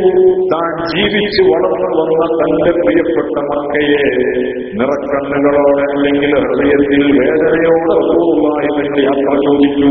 ഹിജ്റയുടെ വേളയിൽ മക്കയോട് റസൂലുള്ളാഹി തങ്ങൾ പറഞ്ഞതൊക്കെ വലിയ സംഭവമാണ്. റസൂലുള്ളാഹി തങ്ങൾ ഹൃദയം കുറച്ചു നടന്നതുപോലെയാണ് എല്ലാവരും അവസ്ഥ. ഒന്നും കൊണ്ടുപോകാതെ ബഹുമാനപ്പെട്ട സുഹൈബ് റളിയല്ലാഹു അൻഹുവിനെ പോലെയുള്ള മഹാന്മാരായ സഹാബികൾ, കോടീശ്വരനായ മക്കയിൽ വരുമ്പോൾ ദരിദ്രനായി കടന്നു വന്ന, മക്കയിൽ വന്ന് ബിസിനസ് ചെയ്ത് കച്ചവടം ചെയ്ത് സമ്പന്നനായി മാറിയ സുഹൈബ് റളിയല്ലാഹു അൻഹു ഹിജ്റയ്ക്ക് വേണ്ടി തന്റെ വാഹനം പുറത്ത് കയറിയിരിക്കുന്ന സമയം ശത്രുക്കൾ മുശ്രിക്കീങ്ങൾ സുഹൈബിനെ പറയുകയാണ്, സുഹൈബേ, മക്കയിൽ ഞങ്ങളുടെ നാട്ടിൽ നീ വരുമ്പോൾ നീ ദരിദ്രനാണ്, നിന്റെ കയ്യിൽ ഒന്നുമില്ല, നീ സമ്പാദിച്ചത് മുഴുവനും നേടിയത് മുഴുവനും ഞങ്ങളുടെ മണ്ണിൽ നിന്നാണ്. അതുകൊണ്ട് ഇവിടെ ഉപേക്ഷിച്ചുകൊണ്ട് നിനക്ക് പോകാം. ഹിജ്റ പോകണമെങ്കിൽ മദീനയിലേക്ക് മുഹമ്മദിന്റെ അരികിലേക്ക് പോകണമെങ്കിൽ നിനക്ക് സ്വന്തമായി പോകാം, വന്നതുപോലെ പോകാം. സ്വത്ത് ഇവിടെ കൊടുക്കണമെന്നോ? അവിടെ കൊടുത്തു എന്നല്ല, ഹബീബായ നബി സല്ലല്ലാഹു അലൈഹി വസല്ലമ മദീനയിൽ മസ്ജിദുൻ നബവിയിലിരിക്കുമ്പോഴാണ് സമ്പന്നനായ സുഹൈബ് റളിയല്ലാഹു അൻഹു കാലിയായ കരങ്ങളുമായി മദീനയിലേക്ക് മസ്ജിദുൻ നബവിയിലേക്ക് കടന്നു വരുന്നത്. ഇതാ വരുന്നു ലാഭ കച്ചവടക്കാരനിതാ വരുന്നു, റസൂലുള്ളാഹി തങ്ങൾ സുഹൈബ് റളിയല്ലാഹു അൻഹു കുറിച്ച് പറഞ്ഞു. ഒക്കെ ഉപേക്ഷിച്ചു പോവെന്നെ, അതന്നെയല്ല അവരൊക്കെ പ്രത്യേക ശ്രേഷ്ഠത. ഹിജ്റ സ്വഹാബികളുടെ അമ്പിയാക്കളുടെ ചര്യയാണ്, മഹാന്മാരായ ഔലിയാക്കളുടെ ചര്യയാണ്. ഉസ്ലത്ത് എന്ന് പറയും. നാട് ഫിത്നയാകുമ്പോൾ, നാട്ടിൽ കുഴപ്പങ്ങൾ ഉണ്ടാകുമ്പോൾ, നാട്ടിൽ ഫസാദുകൾ ഉണ്ടാകുമ്പോൾ നാട് വിട്ട് നാടിനെ ഉപേക്ഷിച്ചുകൊണ്ട് അല്ലാഹുവിന്റെ ദീനിനെ സംരക്ഷിക്കാൻ, തന്റെ ഈമാനിനെ സംരക്ഷിക്കാനും വേണ്ടി നാട് വിട്ടു പോവുക എന്നത് ഉസ്ലത്ത് എന്ന് പറയുന്നു. അത് സുന്നത്താണ്.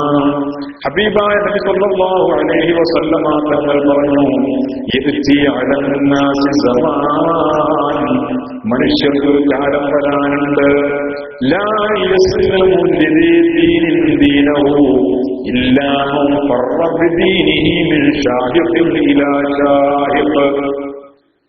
പർവ്വതങ്ങളിൽ നിന്ന് പർവ്വതങ്ങളിലേക്ക് ഓടിയാലല്ലാതെ, കുന്നുകളിൽ നിന്ന് കുന്നുകളിലേക്ക് ഓടിയാലല്ലാതെ, ഔ ഹജറിൻ ഇലാ ഹജർ, കല്ലുകളിൽ നിന്ന് പാറകളിൽ നിന്ന് പാറകളിലേക്ക് ഓടിയാലല്ലാതെ ആ കാലത്ത് മനുഷ്യന് അവന്റെ ദീൻ സംരക്ഷിക്കാൻ കഴിയില്ല. അങ്ങനത്തെ ഒരു കാലം മനുഷ്യർ വരാറില്ല. ഉജ്ലത്തിനെ കുറിച്ച്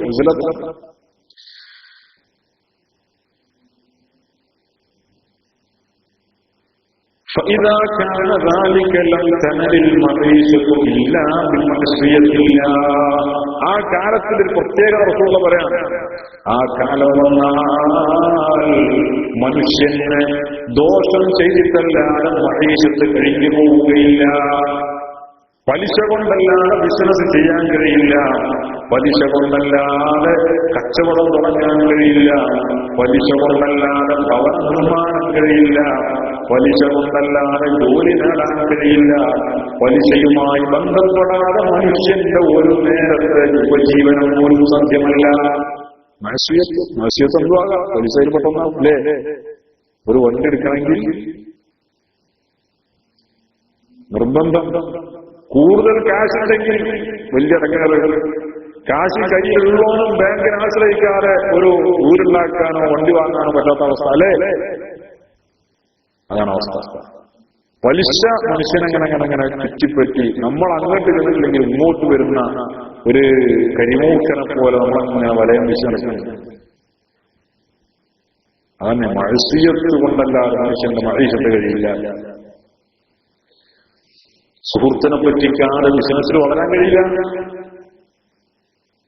സുഹൃത്തിനെ പറ്റിക്കാതെ ബിസിനസ്സിൽ വളരാൻ കഴിയില്ല, കളവ് പറയാതെ കച്ചവടത്തിൽ ലാഭം ഉണ്ടാക്കാൻ കഴിയില്ല,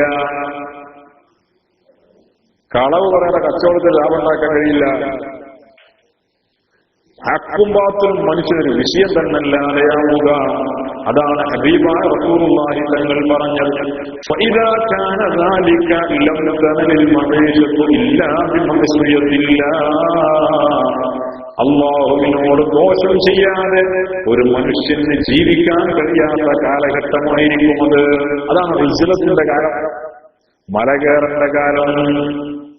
വേറൊരു ഹദീസിൽ കാണാം, ഹിജ്റ ഏകദേശം 140 എന്റെ ഓർമ്മ ശരിയാണെങ്കിൽ ആയിക്കഴിഞ്ഞാൽ, എന്റെ ശേഷം 140-160 വർഷം കഴിഞ്ഞാൽ ഇതാണ് അവസ്ഥ. റസൂലുള്ളാഹി തങ്ങൾ പറഞ്ഞു വേറെ ഹദീസിൽ കാണാം. പിന്നെ ഹിജ്റത്ത് എന്ന് ഹിജ്റത്തിന്റെ കാലം അതിക്രമിച്ചിട്ടുണ്ട്. ഇപ്പൊ നമുക്കൊരു ഹിജ്റത്തിന്റെ കാലം ആയിട്ട് തോന്നാത്തതെന്നറിയോ? അത് ഇതിപ്പോ ഉള്ളിൽ നല്ല കാലതാണെന്ന് നമുക്ക് തോന്നാം. അത് എല്ലാവർക്കും തോന്നിയിരുന്നു, എല്ലാ കാലക്കാർക്കും നമ്മൾ ജീവിക്കണ കാലം വലിയ കുഴപ്പമില്ലാത്ത കാരണം. ഇപ്പൊ നമുക്ക് ബേജാറ് തുടങ്ങിയിട്ടുണ്ട്, ഇപ്പൊ ഈ അടുത്തല്ലേ പലതും കാണുമ്പോ. അതാണ് ഹിജ്റത്ത്. അതാണ് സുഹൈബിന്റെ പ്രത്യേകത. ഗുഹയിലേക്ക് ആ യുവാക്കളുടെ സംഘം പ്രവേശിച്ചപ്പോൾ അതാണ് അവർക്കുള്ള പ്രത്യേകത. അള്ളാഹു അതെടുത്ത് പറയാനുള്ള കാരണം. എന്തിനാണ് അവർ പോയത്? എന്തിനാണ് അവർ പോയത്? ഏതെങ്കിലും ഒരു ബിസിനസ് തകർച്ചയുടെ പേരിൽ, സാമ്പത്തിക ഇടപാടിന്റെ പേരിൽ, അല്ലെങ്കിൽ ആരോപണത്തിന്റെ പേരിൽ, അനാശ്വാസത്തിന്റെ പേരിൽ, പിടിക്കപ്പെട്ടതിന്റെ പേരിൽ, അതൊന്നുമല്ല അവരുടെ പ്രശ്നം. അധികാര വടംവലി കൊണ്ട് ബലഹീനരായതിന്റെ പേരിൽ, അതൊന്നുമല്ല. പിന്നെന്താ പ്രശ്നം?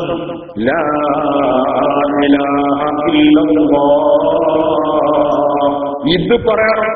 ലാ ഇലാഹ ഇല്ലല്ലാഹ് പറയാൻ കഴിയാത്ത സാഹചര്യം ഞങ്ങളുടെ ബിംബങ്ങളുടെ മുമ്പിൽ, ഞങ്ങളുടെ ദൈവങ്ങളുടെ മുമ്പിൽ ഇബാദത്ത് ചെയ്തില്ലെങ്കിൽ ആ യുവാക്കളെ പിടിച്ചു കൊണ്ടുവരണമെന്ന് രാജാവിന്റെ നിർദ്ദേശം വന്നപ്പോൾ അപ്പോഴാണ് ലാ ഇലാഹ ഇല്ലല്ലാഹ് പറയാൻ കഴിയാത്ത ഒരു മണ്ണിൽ നിൽക്കാനുള്ള ഈമാനികമായ അവരുടെ പ്രയാസം കൊണ്ടാണ് അവർ നാടിന് വേണ്ടി വരുന്നത്. അല്ലാഹുവിന് വേണ്ടി ദീനും കൊണ്ടോടിയതാണ് അവർ, ദീനും കൊണ്ടോടിയത്. അതാണ് ഹിജ്റത്ത് എന്ന് പറഞ്ഞാൽ.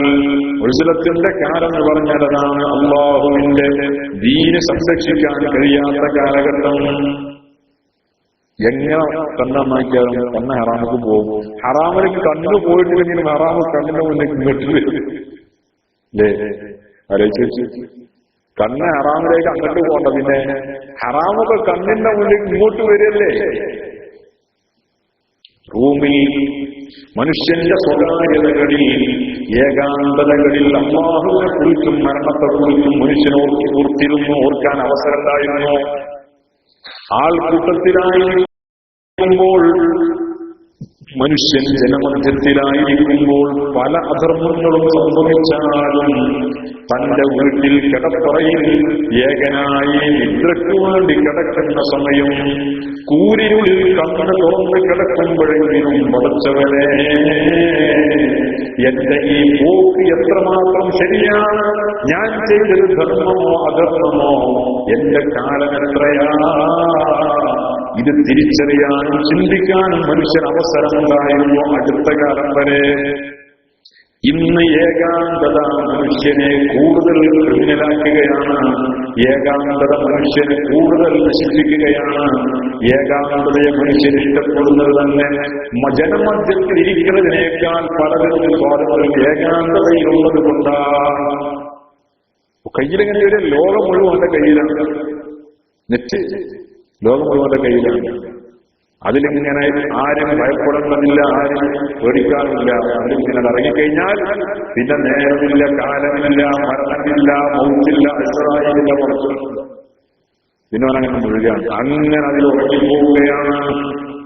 ഗഫലത്തിലായി തന്നെയാണ് പോവുക. അയാൾ അവസരം പോലുമില്ല. എല്ലാ നിലക്കും ഫിത്ന മനുഷ്യനെ വ്യാപിക്കുകയാണ്.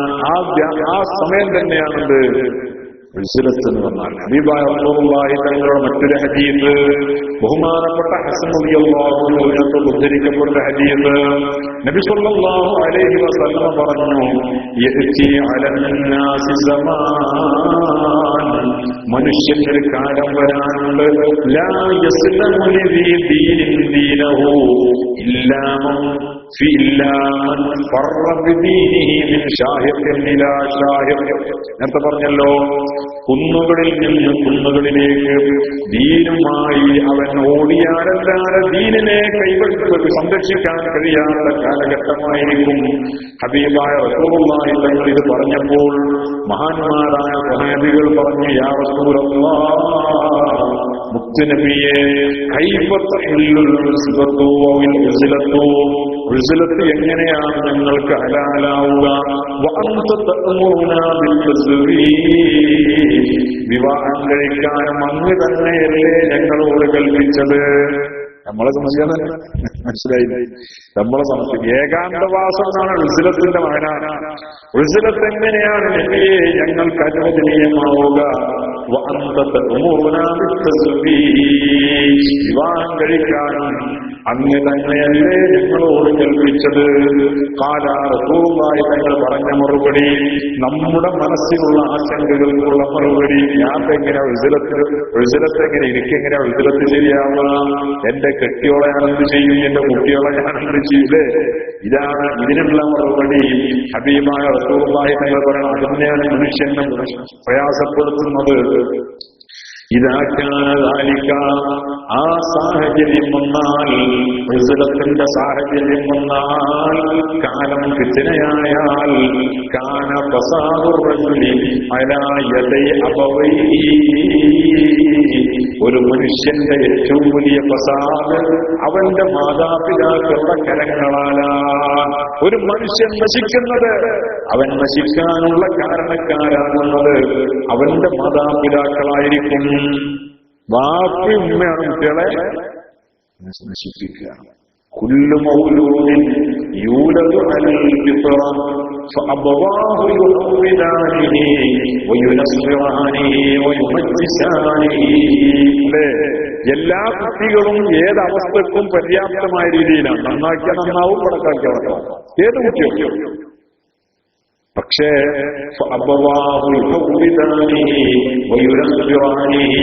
അവന്റെ മാതാപിതാക്കളാണ് അവനെ ജൂതനാക്കിയത്, മാതാപിതാക്കളാണ് അവനെ നസ്രാനിയാക്കിയത്, മാതാപിതാക്കളാണ് അവനെ മജൂസിയാക്കിയത് എന്ന് പറഞ്ഞാൽ അവനെ കള്ളുകൂടിയനാക്കിയതും മാതാപിതാക്കളാണ്, അവനെ വ്യഭിചാരിയാക്കിയതും മാതാപിതാക്കളാണ്, അവൻ ദീനിന്റെ ശത്രുവാക്കിയതും മാതാപിതാക്കളാണ്. കൈ കളയാൻ കഴിയില്ല, കൈ കഴുകാൻ കഴിയില്ല. ഞാനിപ്പോ അങ്ങനെ പറയുകയാണെങ്കിൽ 2 മണിക്കൂർ നിന്ന് പറയാനല്ലേ അല്ലേ? ദീനി വിദ്യാഭ്യാസം ഒരു കുട്ടിക്ക് ദീനിന്റെ ബോധാണ് ആദ്യം വേണ്ടത്. അതുപോലുണ്ടോ? ഉമ്മമാർക്ക് ഉപ്പമാർക്ക് താല്പര്യമുണ്ടോ? ഇല്ല. വളരെ ചെറുപ്പത്തിൽ ഇപ്പോ കഴിഞ്ഞ ഇപ്പൊ അടുത്ത എന്താ പരിപാടി, ദീപാവലി ഇല്ലേ? ദീപാവലി കഴിഞ്ഞ സമയത്ത് അവിടെ നമ്മളെ ബർദുബയിൽ കുറെ ഇതിന്റെ ആൾക്കാരുണ്ടല്ലോ, ഭയങ്കര പൊട്ട് നടക്കുക, പൊട്ടിക്കുക, മറ്റു പടക്കം പൊട്ടിക്കുക, ലക്ഷക്കണക്കിന് ദിർഹംസിന് പടക്കം പൊട്ടിച്ചിട്ടുണ്ടാവും. അതില് ഈ പടക്കം പൊട്ടുന്നത് കാണാൻ വേണ്ടി നിൽക്കുന്നത് ആരാന്നറിയുന്നത്, ഞാനും എന്റെ ഒരു സുഹൃത്തും ഇങ്ങനെ നടന്നു പോകുമ്പോ ഈ ഗുണ്ട് പറഞ്ഞ സാധനം അലാക്കിന്റെ സൗണ്ടല്ലേ അല്ലേ, എനിക്കതിന്റെ ശബ്ദം കേട്ടിട്ട് തല ധരിക്കുക, ദേഷ്യം പേര് എന്തൊക്കെയാവും, അത് അത്രയും സൗണ്ട്. ആ ഗുണ്ട് പൊട്ടിക്കുന്നതിന്റെ അടുത്തുണ്ട് ഒരു 4 സ്ത്രീകൾ പറത്തിട്ട് ബുർഖട്ട് 4 പെണ്ണുങ്ങള്. അവര് നിന്നോട്ടെ, കുഴപ്പമില്ല, ബുർഖ അവർക്കൊരു മറയാവാം, പക്ഷേ കുഴപ്പമില്ല എന്നാണ്, അങ്ങനെ കുഴപ്പമില്ല എന്നല്ല ഞാൻ പറഞ്ഞു കേട്ടോ, അവർക്ക് കുഴപ്പമില്ല എന്നാ പറഞ്ഞത്. അവരങ്ങനെ അവരെ കയ്യിലൊരു കുട്ടി 6 മാസം പ്രായമുണ്ടാവും. 6 ഇരിക്കത് കണ്ടിട്ട് ഞാൻ എന്റെ സുഹൃത്ത് ഞങ്ങൾക്കത് കണ്ടിട്ട് ഭയങ്കര, ആ കുട്ടി നമുക്ക് വാങ്ങിപ്പോവാൻ തോന്നുന്നു. ആ കുട്ടിക്ക് എന്ത് ഉണ്ട്, ആ കുട്ടിക്ക് ഒരു ദീപാവലി എന്താഘോഷം. ആ കുട്ടിന്റെ 10-30 വയസ്സായ നമ്മളെ തലവിരിക്കുക. ഈ കുട്ടിന്റെ ചെവിയും തലച്ചോറും ചിലപ്പോ അറ്റാക്ക് ഒന്ന് തീരും അല്ലേ? ചെറിയ മക്കളല്ലേ, ഒരു ബോധമല്ല, ചെറുപ്പത്തിലേ ഇതാകാം. ഇവിടെ വരും ഏഷ്യാനെറ്റ്, കൈരളി, മറ്റേ മറിച്ചതുകൊണ്ട് കുറെ ടീം വരാണ്ടോടെ ആഘോഷിക്കാൻ. എന്റെ വാർഷികാഘോഷം മുഴുവൻ എവിടെ വെച്ചാണ്? UAE വെച്ചാണ്. അതേ കാരണം നാട്ടിലെ ടിക്കറ്റിന് 1000 ഉറുപ്പിയാണ്, UAE ടിക്കറ്റിന് 1000 ദിർഹംസാണ്, 10,000-17,000 ഉറുപ്പിയായി. തലന്റെ ഉള്ളിൽ തലച്ചോറും തലയും തമ്മിൽ ബന്ധമില്ലാത്ത കുറെ ആൾക്കാരിവിടെ ഉണ്ടല്ലോ, കേറി വരും. നാട്ടുകാരൊന്ന് ചിന്തിക്കും, ഒരു പിരിവാരം വന്നാൽ, ഒരു നാട്ടിലുള്ള ഒരാള്, ഒരു പിരിവിനൊരാൾ വന്നാൽ ഓന്റെ കീശയിലൊന്ന് നോക്കും. 10 ഉറുപ്പിക ഓന്റെ കീശയിലുണ്ടെങ്കിൽ ഓന്റെ സൈഡ് കീസ് ഒന്ന് നോക്കും, ചില്ലറ പൈസ വേറുണ്ടോ, ഉണ്ടെങ്കിൽ എടുത്തു കൊടുക്കും. അതില്ലേ, തൽക്കാലം ഈ 10 കയ്യിലുള്ളൂ എന്നൊക്കെ പോകും അല്ലേ? നേരെ മറിച്ച് കൊടുത്തവരോ, ഏതൊരാളൊരു കാര്യം വേണമെന്ന് ചോദിച്ചാലും 5 ദിർഹംസ് ഓന്റെ കയ്യിലുള്ളെങ്കിൽ 3 കൊടുത്തിട്ട് 2 കീശയിലുള്ളൂ. ആ ഒരു നല്ല കാര്യത്തിനാണെങ്കിൽ അത് നല്ലതാണ്. ഈ ഒരു പ്രവാസികളുടെ ഈ ഒരു സ്വഭാവത്തെ ചൂഷണം ചെയ്യാൻ നമ്മുടെ നാട്ടിൽ ഒരു നയാ പൈസയ്ക്ക് വിലയില്ലാത്ത ആളുകൾ കയറി വരിക. എന്നിട്ട് അത് വിജയിപ്പിച്ചു കൊടുക്കലോ നമ്മള് ക്ലാസ്സിൽ പോകും. പണ്ട് കല്യാണാലോചനയ്ക്ക് ചെന്നു, പുയാപ്പളിനെ കുറിച്ച് അന്വേഷിക്കാൻ ചെന്നു. അപ്പൊ തുടങ്ങി പുയാപ്പളിന്റെ മത, ഓനൊരു കുഴപ്പമല്ല, കള്ളുടില്ല, ചീക്കളില്ല, പെണ്ണുകൂടില്ല, തട്ടിപ്പില്ല, ഒറ്റിപ്പില്ല, നിസ്കാരമില്ല, നോമ്പില്ല, സക്കാത്തില്ല, ഹജ്ജില്ല, ഒന്നുമില്ല.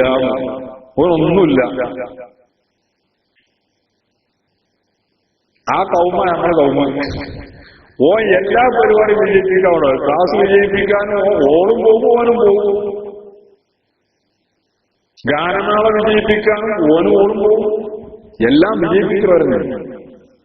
ചെറിയ കുഞ്ഞുങ്ങളെ കൊണ്ട്, ചെറിയ മക്കളെ കൊണ്ട് ഈ കുട്ടി, ഇത് കണ്ട് വളരുന്ന കുട്ടി, ഇത് കണ്ട് ശീലിച്ചു വളർന്ന കുട്ടി, ഇത് കുറ്റമല്ലാത്ത ഒരു പ്രവൃത്തിയാണെന്ന ബോധ്യത്തിലൂടെ വളരുകയാണ് ഈ കുട്ടി. ഇത് വലിയ തെറ്റൊന്നല്ല. ഇതൊക്കെ നമ്മളിപ്പോൾ നടക്കുന്ന നടപ്പാണ്. സിനിമക്ക് പോയി ഒരാളെന്ന് കണ്ടാൽ 10-15 കൊല്ലം മുമ്പ് ഒരാൾ സിനിമയ്ക്ക് തിയേറ്ററിൽ പോയി സിനിമ കണ്ടു എന്ന് പറഞ്ഞാൽ അവനെന്തോ പാതകം ചെയ്ത മാറ്റുന്ന അവസ്ഥയുണ്ട്. ഇന്നോ ഒന്നുമില്ല. ഇന്ന് അങ്ങനെ ഒരു പ്രശ്നമല്ല. ചന്തക്കുന്ന്, ഇപ്പൊ ഞാൻ നാട്ടിൽ പോയ സമയത്ത് ചന്തക്കുന്ന് ഒരു ടൗണിലൊരു തിയേറ്റർ ഉണ്ട്, നിലമ്പൂർ ചന്തക്കുന്ന്. അപ്പൊ ഞാനെന്റെ ജ്യേഷ്ഠനും കൂടെ അങ്ങനെ പോവാം. സുബ്ഹാനല്ലാഹ്, പർദ്ദ ധരിച്ചുകൊണ്ട് മോട്ടോർ സൈക്കിളിന്റെ പിന്നിലിരുന്ന് സിനിമാ തിയേറ്ററിലേക്ക് വണ്ടി തിരിച്ചപ്പോൾ ഞാൻ എന്റെ ജ്യേഷ്ഠനോട് ചോദിച്ചു, ഇത് ഓഡിറ്റോറിയാക്കിക്കണോ? പല തിയേറ്ററും നാട്ടിൽ ഓഡിറ്റോറിയാക്കിയിട്ടുണ്ട്. നമ്മൾ ഈ തിയേറ്റർ ഓഡിറ്റോറിയാക്കണമെന്ന് ചോദിച്ചാൽ അവനോട്. കാരണം ഇക്കോലത്തിലൊരു പെണ്ണ് അങ്ങോട്ട് കയറി പോകുന്നത് നമുക്ക് ഉൾക്കൊള്ളാൻ കഴിയില്ല. അപ്പോ പറഞ്ഞത് ഓഡിറ്റോറിയാക്കിയതല്ല, അതെന്താ മൊയ്തീനോ? വേറെന്തൊക്കെ പറഞ്ഞു, എന്തോ ഒരു മൊയ്തീനല്ലേ?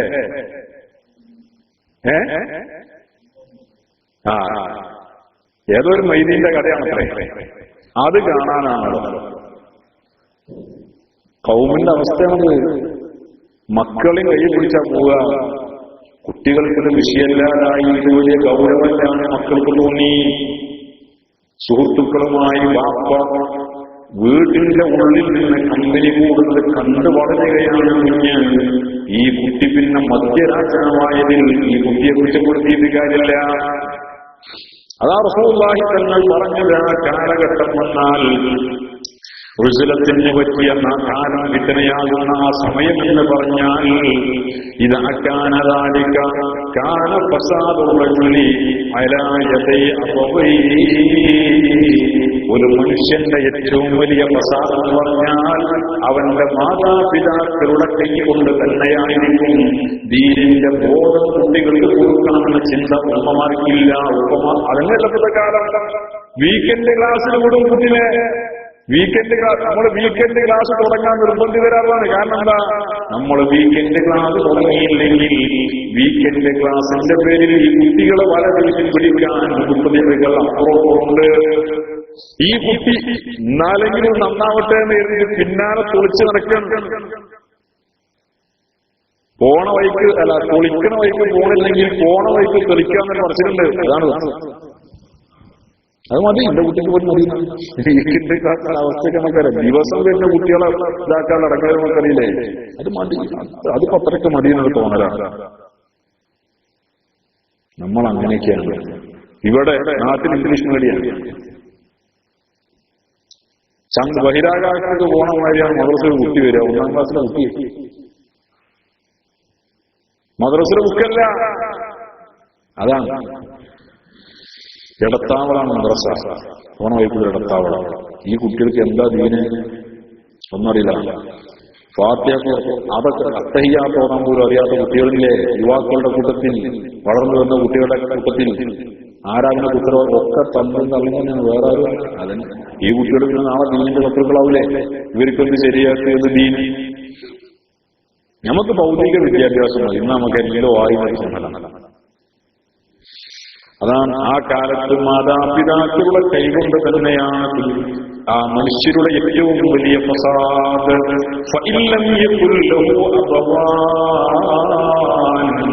മാതാപിതാക്കളറിയില്ലെങ്കിൽ മാതാപിതാക്കളെ നല്ലവരായിരുന്നേക്കാം, അല്ലെങ്കിൽ മരിച്ചു പോയിട്ടുണ്ടാവാം. എന്നാലും അവന് രക്ഷയില്ല.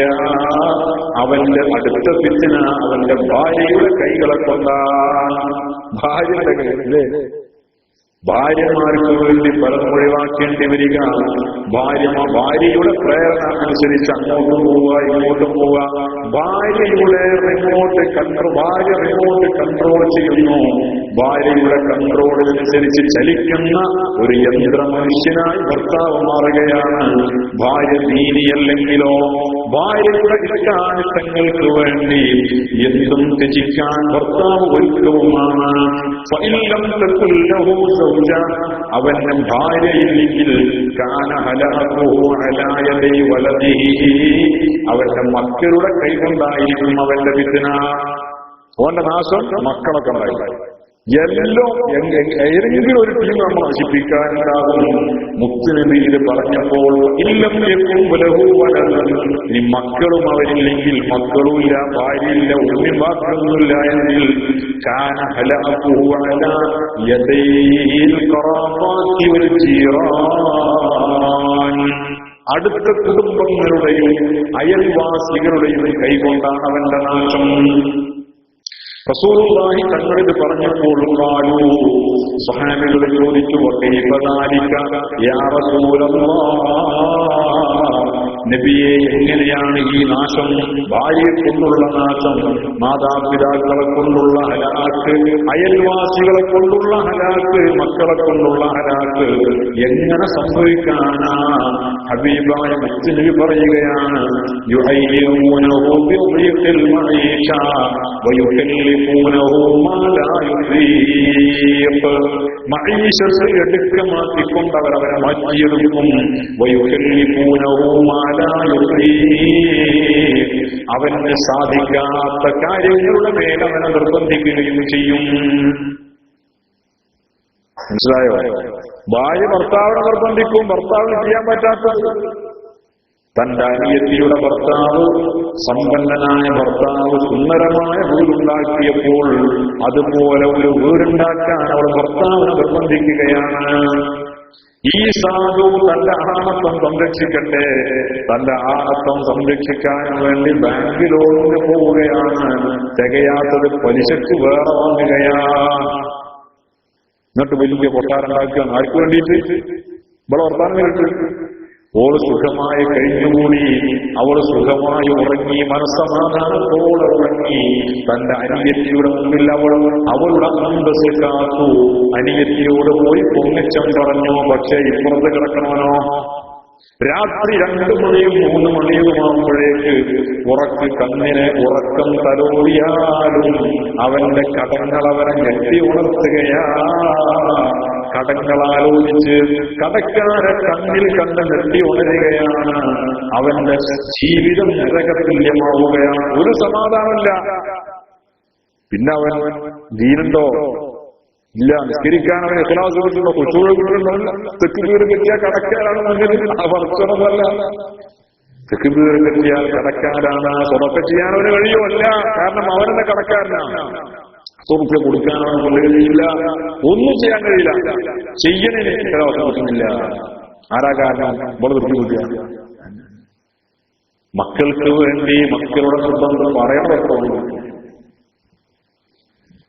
പറയാൻ പറഞ്ഞു, ഇത് ഞാൻ ഇവിടെ നിർത്തുന്നു. നീ ഇങ്ങനെ പറഞ്ഞ 2 മണിക്കൂറിന് വേണ്ടി ബാക്കി നിങ്ങൾ ആലോചിച്ചാൽ മതി. യഥാർത്ഥം മാക്കലുൽ മർഇ മനുഷ്യ യഥാർത്ഥം മാക്കലുൽ മർഇ കല്ല കലാമഹു, നാക്കിലൊരൽപ്പം ഉള്ളവർക്ക് അല്പവാചകം പോലെ കാര്യം മനസ്സിലാക്കാൻ എന്തിനാ കുറേയേറെ.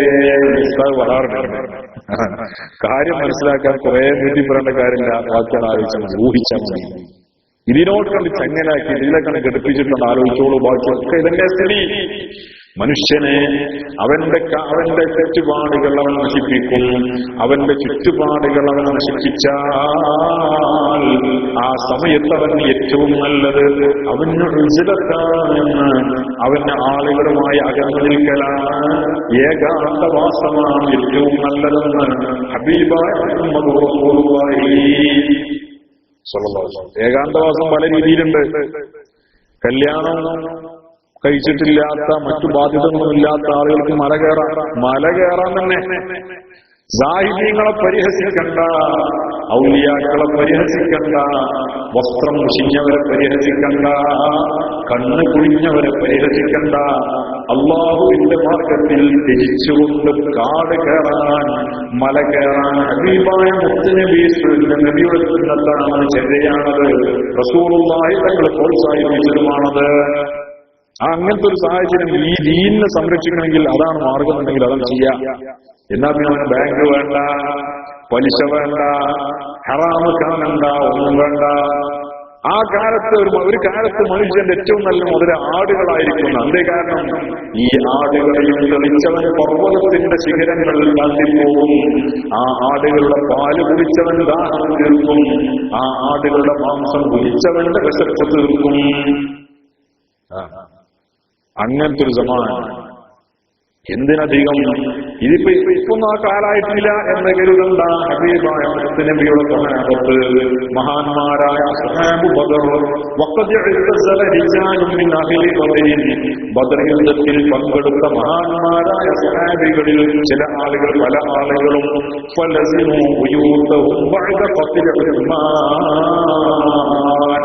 ഉസ്മാൻ ഇബ്നു അഫ്ഫാൻ റളിയല്ലാഹു അൻഹുവിന്റെ വധത്തിന്റെ ശേഷം അവരുടെ വീടുകളിൽ അടങ്ങി ഒതുങ്ങി കൂടിയവരാണ്, പുറത്തിറങ്ങിയിട്ടില്ല.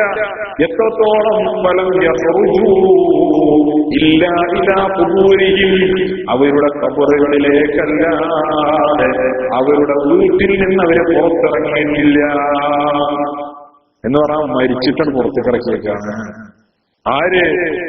ബദറിൽ പങ്കെടുത്ത സഹാബികളിൽ പലരും ഇതേ കാരണം ഉസ്മാൻ ഇബ്നു അഫ്ഫാൻ റളിയല്ലാഹു അൻഹു വധിക്കപ്പെട്ടു.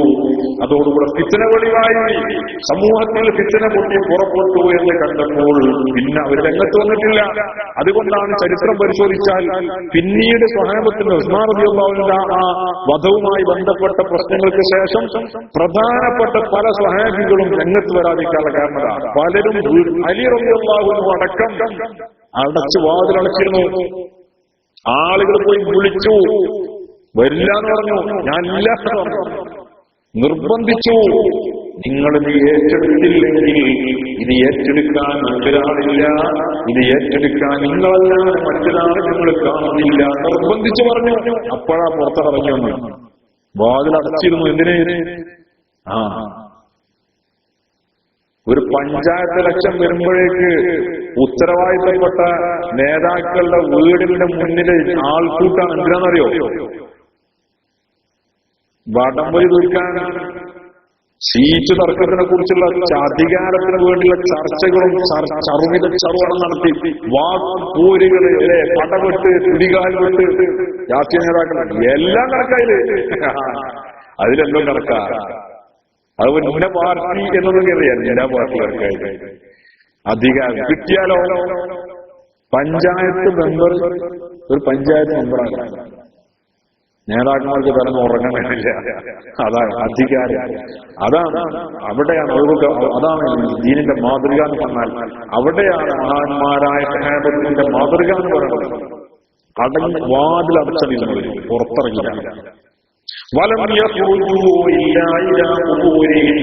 അവരുടെ ഖബറുകളിലേക്കല്ലാതെ അവരെ പുറത്തിറങ്ങിയിട്ടില്ല.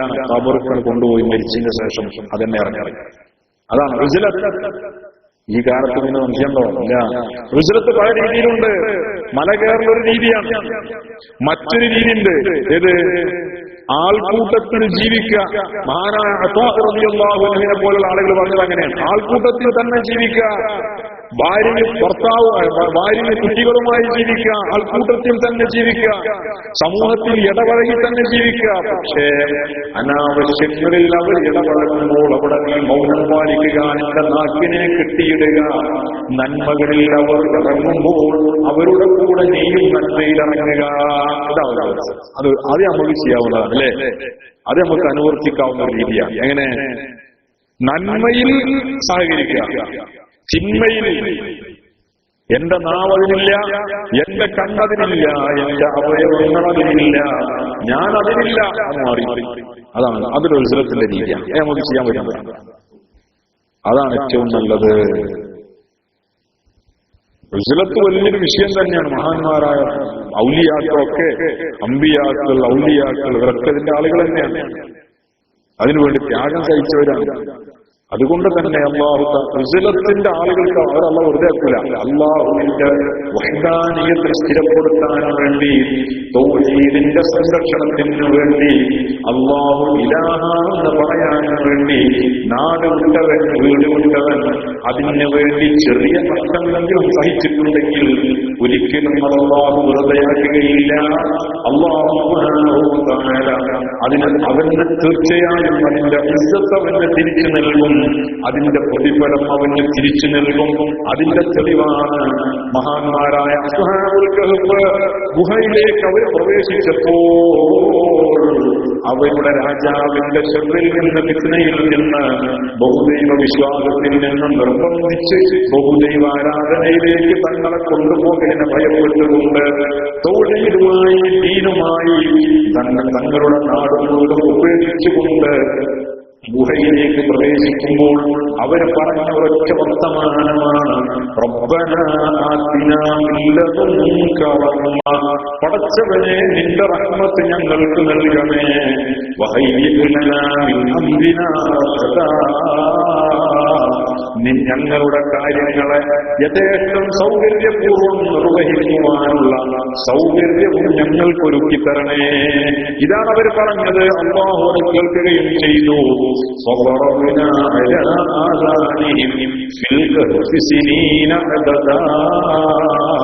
വർഷങ്ങളോളം അവയുടെ കാതുകൾക്ക് നാം സീൽ ചെയ്തു.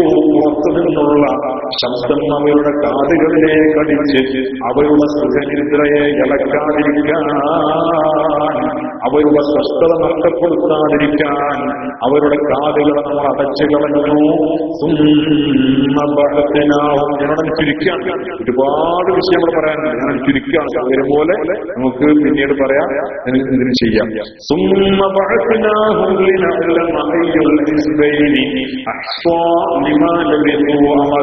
പിന്നീട് നാം അവരെ ഉണർത്തുകയും ചെയ്തു. എന്തിനു വേണ്ടി? അവരിൽ ഏതു വിഭാഗമാണ്? ആ രണ്ട് വിഭാഗത്തിൽ അയ്യുൽ ഹിസ്ബൈൻ, രണ്ട് കൂട്ടരിൽ ആരാണ് തങ്ങൾ താമസിച്ച ദിവസത്തെക്കുറിച്ച്, കാലത്തെക്കുറിച്ച് കൂടുതൽ ജ്ഞാനമുള്ളവരെന്ന് തിരിച്ചറിയാൻ വേണ്ടി അവരെ നാം പിന്നീട് ഉണർത്തുകയും ചെയ്തു. ഹിസ്ബൈൻ എന്ന് പറഞ്ഞ് രണ്ട് വിഭാഗം എന്ന് പറഞ്ഞത് മഹാന്മാരായ പണ്ഡിതന്മാർ അഭിപ്രായ വ്യത്യാസത്തിലാണ്. ചില ആളുകൾ പറഞ്ഞു രണ്ട് വിഭാഗം എന്ന് പറഞ്ഞാൽ ഒന്ന് ആ യുവാക്കളിൽ തന്നെ ഒരു വിഭാഗം പറഞ്ഞു മറ്റൊരു വിഭാഗത്തോട്, നമ്മൾ എത്ര വർഷമാണ് ജീവിച്ച് ഉറങ്ങിപ്പോയത്, എത്ര കാലം നമ്മളിവിടെ ഉറങ്ങി എന്ന് ചോദിച്ചു. അപ്പൊ അവരിൽ തന്നെ ആരാണ് ഈ അവര് ഉറങ്ങിയ കാലത്തെ കുറിച്ച് കൂടുതൽ അറിവുള്ളവരെന്ന് തിരിച്ചറിയാൻ വേണ്ടി. അതല്ല ആ നാട്ടുകാരും യുവാക്കളും അവരിലാണ്, അല്ലെങ്കിൽ ആ രാജാവും ഈ യുവാക്കളും എനിക്ക് അഭിപ്രായപ്പെടുന്നുണ്ട്. പക്ഷേ പ്രബലമായ അഭിപ്രായം ആ യുവാക്കളിൽ തന്നെ ഏത് വിഭാഗമാണ് തങ്ങൾ താമസിച്ച ദിവസത്തെക്കുറിച്ച്, കാലത്തെക്കുറിച്ച് കൂടുതൽ അറിവുള്ളവരെന്ന് പരിശോധിക്കാൻ വേണ്ടി, തിരിച്ചറിയാൻ വേണ്ടി. അല്ലാഹു തആലക്ക് അങ്ങനെ വേണോ അവർ തിരിച്ചറിയാൻ? വേണോ? അതുകൊണ്ട് അല്ലാഹു തആലക്ക് ഇവർ ഒന്ന് കുഴപ്പമില്ല, രണ്ടാമത് ഉണർത്തിയിട്ട് വേണോ ഇവരിൽ ആർക്കാണ് ഇപ്പൊ ഈ വിഷയം കൂടുതൽ അറിയാൻ? അതുകൊണ്ടാ. പിന്നെ അതൊരുതരം ഒരു പ്രയോഗമാണ്, അള്ളാഹുവിന്റെ ഒരു പ്രയോഗമാണ്. അല്ലാതെ അത് ഇവർ ഉണർത്തിയിട്ട് വേണം ഇതിന്നിപ്പോ ആർക്കാ അറിയാനല്ല. അത് അള്ളാഹിനെ സംബന്ധിച്ചിടത്തോളം അത് വഹലാണ്. അള്ളാഹുവിന്റെ ഇൽമ് ഖദീമാണ് അല്ലെ, എല്ലാം അള്ളാഹു പണ്ടേ അറിയുന്നവരാണ്. പിന്നെന്താ മഹാന്മാരായ മുഫസ്സിരീങ്ങൾ പറഞ്ഞത് അങ്ങനെ ഒരു പ്രയോഗമാണ് എന്നാണ്. പിന്നെ ഇൽമ് അള്ളാഹുവിൽ ആ ഇൽമ് മുമ്പില്ലാത്തത് കൊണ്ടല്ല, ഇനി വേണമെങ്കിൽ ഉള്ള ഇൽമിനെ പുതുക്കുക എന്ന് പറയാം. ഇങ്ങനെയൊക്കെ മഹാന്മാരായ മുഫസ്സിരീങ്ങൾ ഈ വിഷയത്തിൽ ചർച്ച നടത്തിയിട്ടുണ്ട്.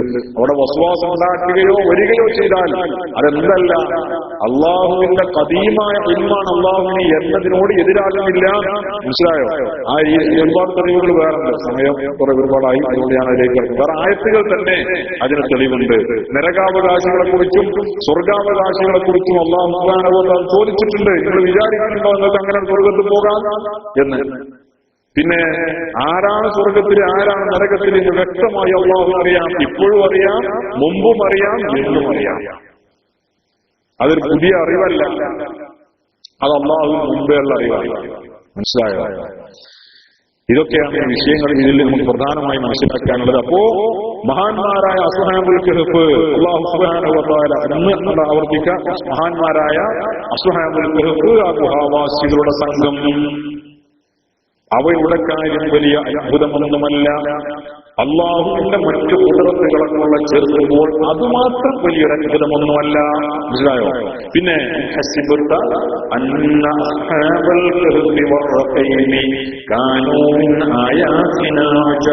അത് വലിയ അത്ഭുതമാണെന്ന് നബിയെ അങ്ങ് വിചാരിച്ചു പോയോ?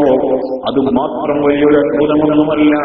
അള്ളാഹുവിന്റെ മറ്റു ആയാത്തുകളൊക്കെ ചേർക്കുമ്പോൾ ഇത് അവർക്ക് ഗുഹയിലേക്ക് ആ സംഘം കടന്നപ്പോൾ, ആ യുവാക്കൾ കടന്നപ്പോൾ, ഫഖാലു അവർ പറഞ്ഞു, ഗുഹയിലേക്ക് എന്തിന് കടന്നപ്പോൾ? അള്ളാഹുവിന് വേണ്ടി, ദീനിനെ സംരക്ഷിക്കാൻ വേണ്ടി ദുനിയാവിന്റെ പളപളപ്പിനെ ഉപേക്ഷിച്ചുകൊണ്ട്, അധികാരികളോ ഉപേക്ഷിച്ചുകൊണ്ട്, കുടുംബങ്ങളോ ഉപേക്ഷിച്ചുകൊണ്ട്, അമ്പിയാക്കൾ ചെയ്തതുപോലെ, ഔലിയാക്കൾ ചെയ്തതുപോലെ അവർ അള്ളാഹുവിന്റെ വഴിയിലായ ആ ഗുഹയിലേക്ക് പ്രവേശിച്ചപ്പോൾ അവർ പറഞ്ഞു, റബ്ബനാ, ഞങ്ങളുടെ രക്ഷിതാവേ, ആതിനാ മിൻ ലദുൻക റഹ്മ, നിന്നിൽ നിന്നുള്ള റഹ്മത്ത് ഞങ്ങൾക്ക് നൽകണേ, വഹയ്യിഅ് ലനാ മിൻ അംരിനാ റശദാ, ഞങ്ങളുടെ കാര്യങ്ങളെ ഭംഗിയായി നിർവഹിക്കുവാനുള്ള, സൗകര്യത്തോടെ നിർവഹിക്കുവാനുള്ള സൗകര്യവും ഞങ്ങൾക്ക് ഒരുക്കിത്തരണേ. അല്ലാഹു തആല ഒരുക്കി കൊടുത്തു. ഇൻഷാ അല്ലാഹ് വരുന്നുണ്ട്.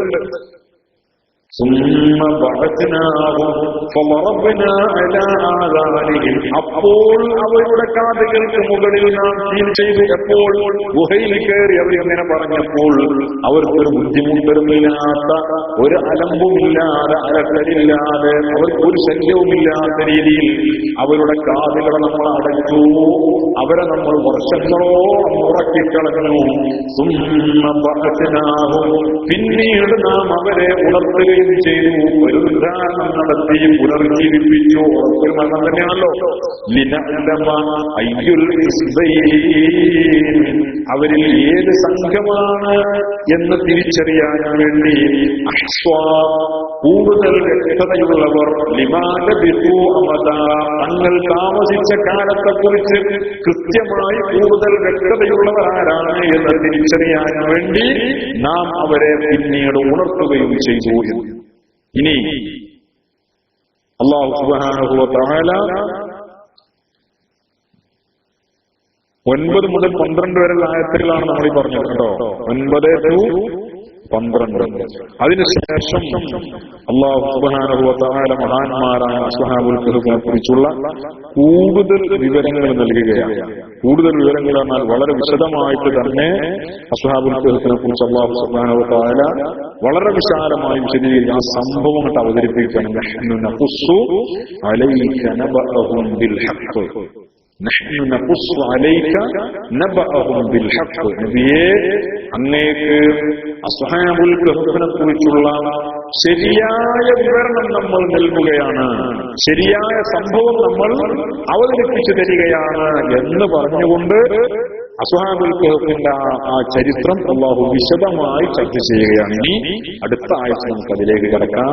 ഈ യുവാക്കളെ കുറിച്ച് അവിടെ നമുക്ക് ചർച്ച വരുന്നുണ്ട്, അവിടെ നമുക്ക് കൂടുതൽ വിശദീകരിക്കാം.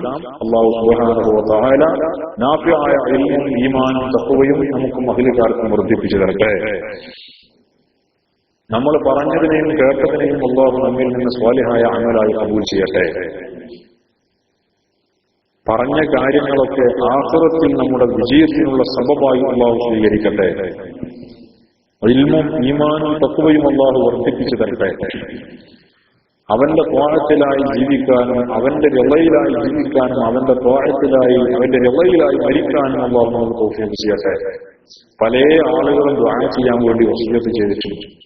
വളരെ പ്രയാസപ്പെടുന്ന ആളുകൾ, രോഗം കൊണ്ട് വിഷമിക്കുന്ന ആളുകൾ, അതേപോലെ ഇവിടെ വിസ സംബന്ധമായി വിഷമങ്ങൾ അനുഭവിക്കുന്ന ചില സുഹൃത്തുക്കൾ, അങ്ങനെ പല കാര്യങ്ങളും പറഞ്ഞ് പലരും ദുആ ചെയ്യാൻ വേണ്ടി വസിയത്ത് ചെയ്തിട്ടുണ്ട്.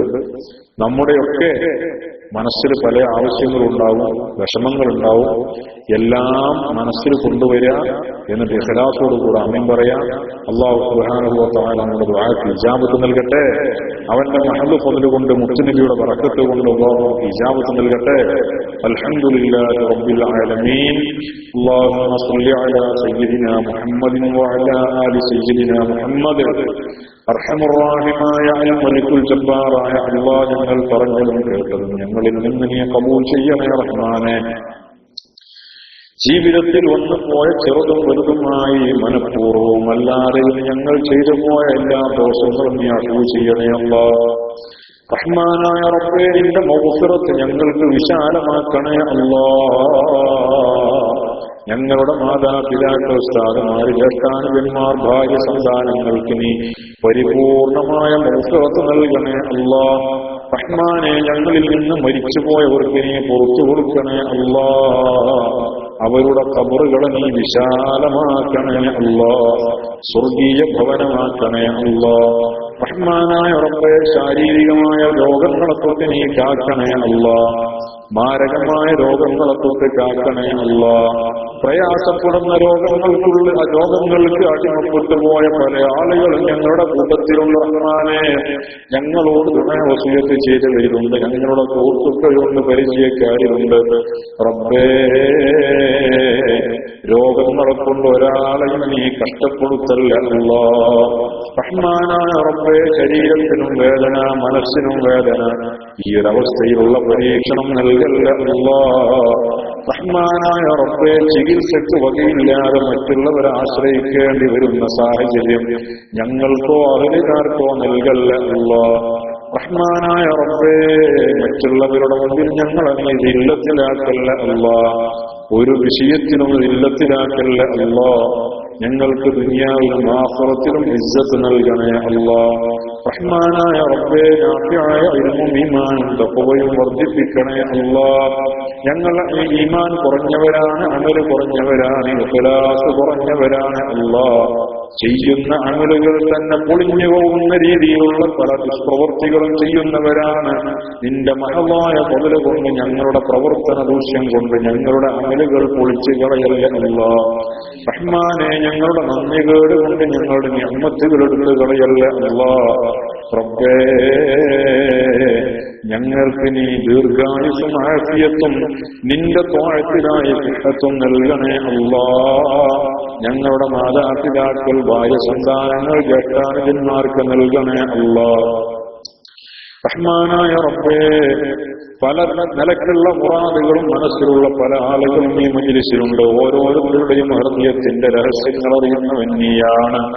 റഹ്മാനെ, ഞങ്ങളുടെ ഓരോരുത്തരുടെയും പല ഭാഗത്തിൽ നിന്ന് ഞങ്ങളുടെ ശബ്ദം ശ്രവിക്കുന്നവരുടെയും മുറാദുകൾ നീ ഹാസിലാക്കണേ അല്ലാഹ്. വിഷമങ്ങളെ നീ പരിഹരിക്കുക അല്ലാഹ്. റഹ്മാനെ, മാനസികമായ നൊമ്പരങ്ങളെ, വേദനകളെ നീ പരിഹരിക്കുക അല്ലാഹ്. റബ്ബേ, പല ഉപ്പമാരും പല ഉമ്മമാരും പ്രായം ചെന്ന പെൺമക്കളുടെ കാര്യത്തിൽ മനസ്സ് വേദനിച്ച് നീറിപ്പുകഞ്ഞ് ജീവിക്കുന്നവരുണ്ട്. വിവാഹപ്രായം എത്തി നിൽക്കുന്നവരും കഴിഞ്ഞു നിൽക്കുന്നവരുമായ പെൺമക്കളുടെ കാര്യത്തിൽ മനസ്സിന് സ്വസ്ഥത നഷ്ടപ്പെട്ട് ഹമ്മിലായി ജീവിക്കുന്ന, വാർദ്ധക്യ സമയത്ത് ശരീരത്തിന്റെ തളർത്തലിന്റെ പുറമെ തങ്ങളുടെ മക്കളുടെ കാര്യത്തിൽ മാനസികമായും തളർന്നു പോയ ഒരുപാട് ഉപ്പമാരുണ്ട് റബ്ബേ, ഒരുപാട് ഉമ്മമാരുണ്ട് അല്ലാഹ്. റഹ്മാനെ, ഞങ്ങളുടെ സഹോദരിമാർക്ക്, ഞങ്ങളുടെ അയൽവാസികൾക്ക്, ഞങ്ങളുടെ നാട്ടുകാർക്ക്, ഞങ്ങളുമായി ബന്ധപ്പെട്ട മുഴുവൻ പെൺകുട്ടികൾക്കും സഹോദരിമാർക്കും അർഹരായ അനുയോജ്യരായ ഭർത്താക്കന്മാരെ നൽകണേ അല്ലാഹ്.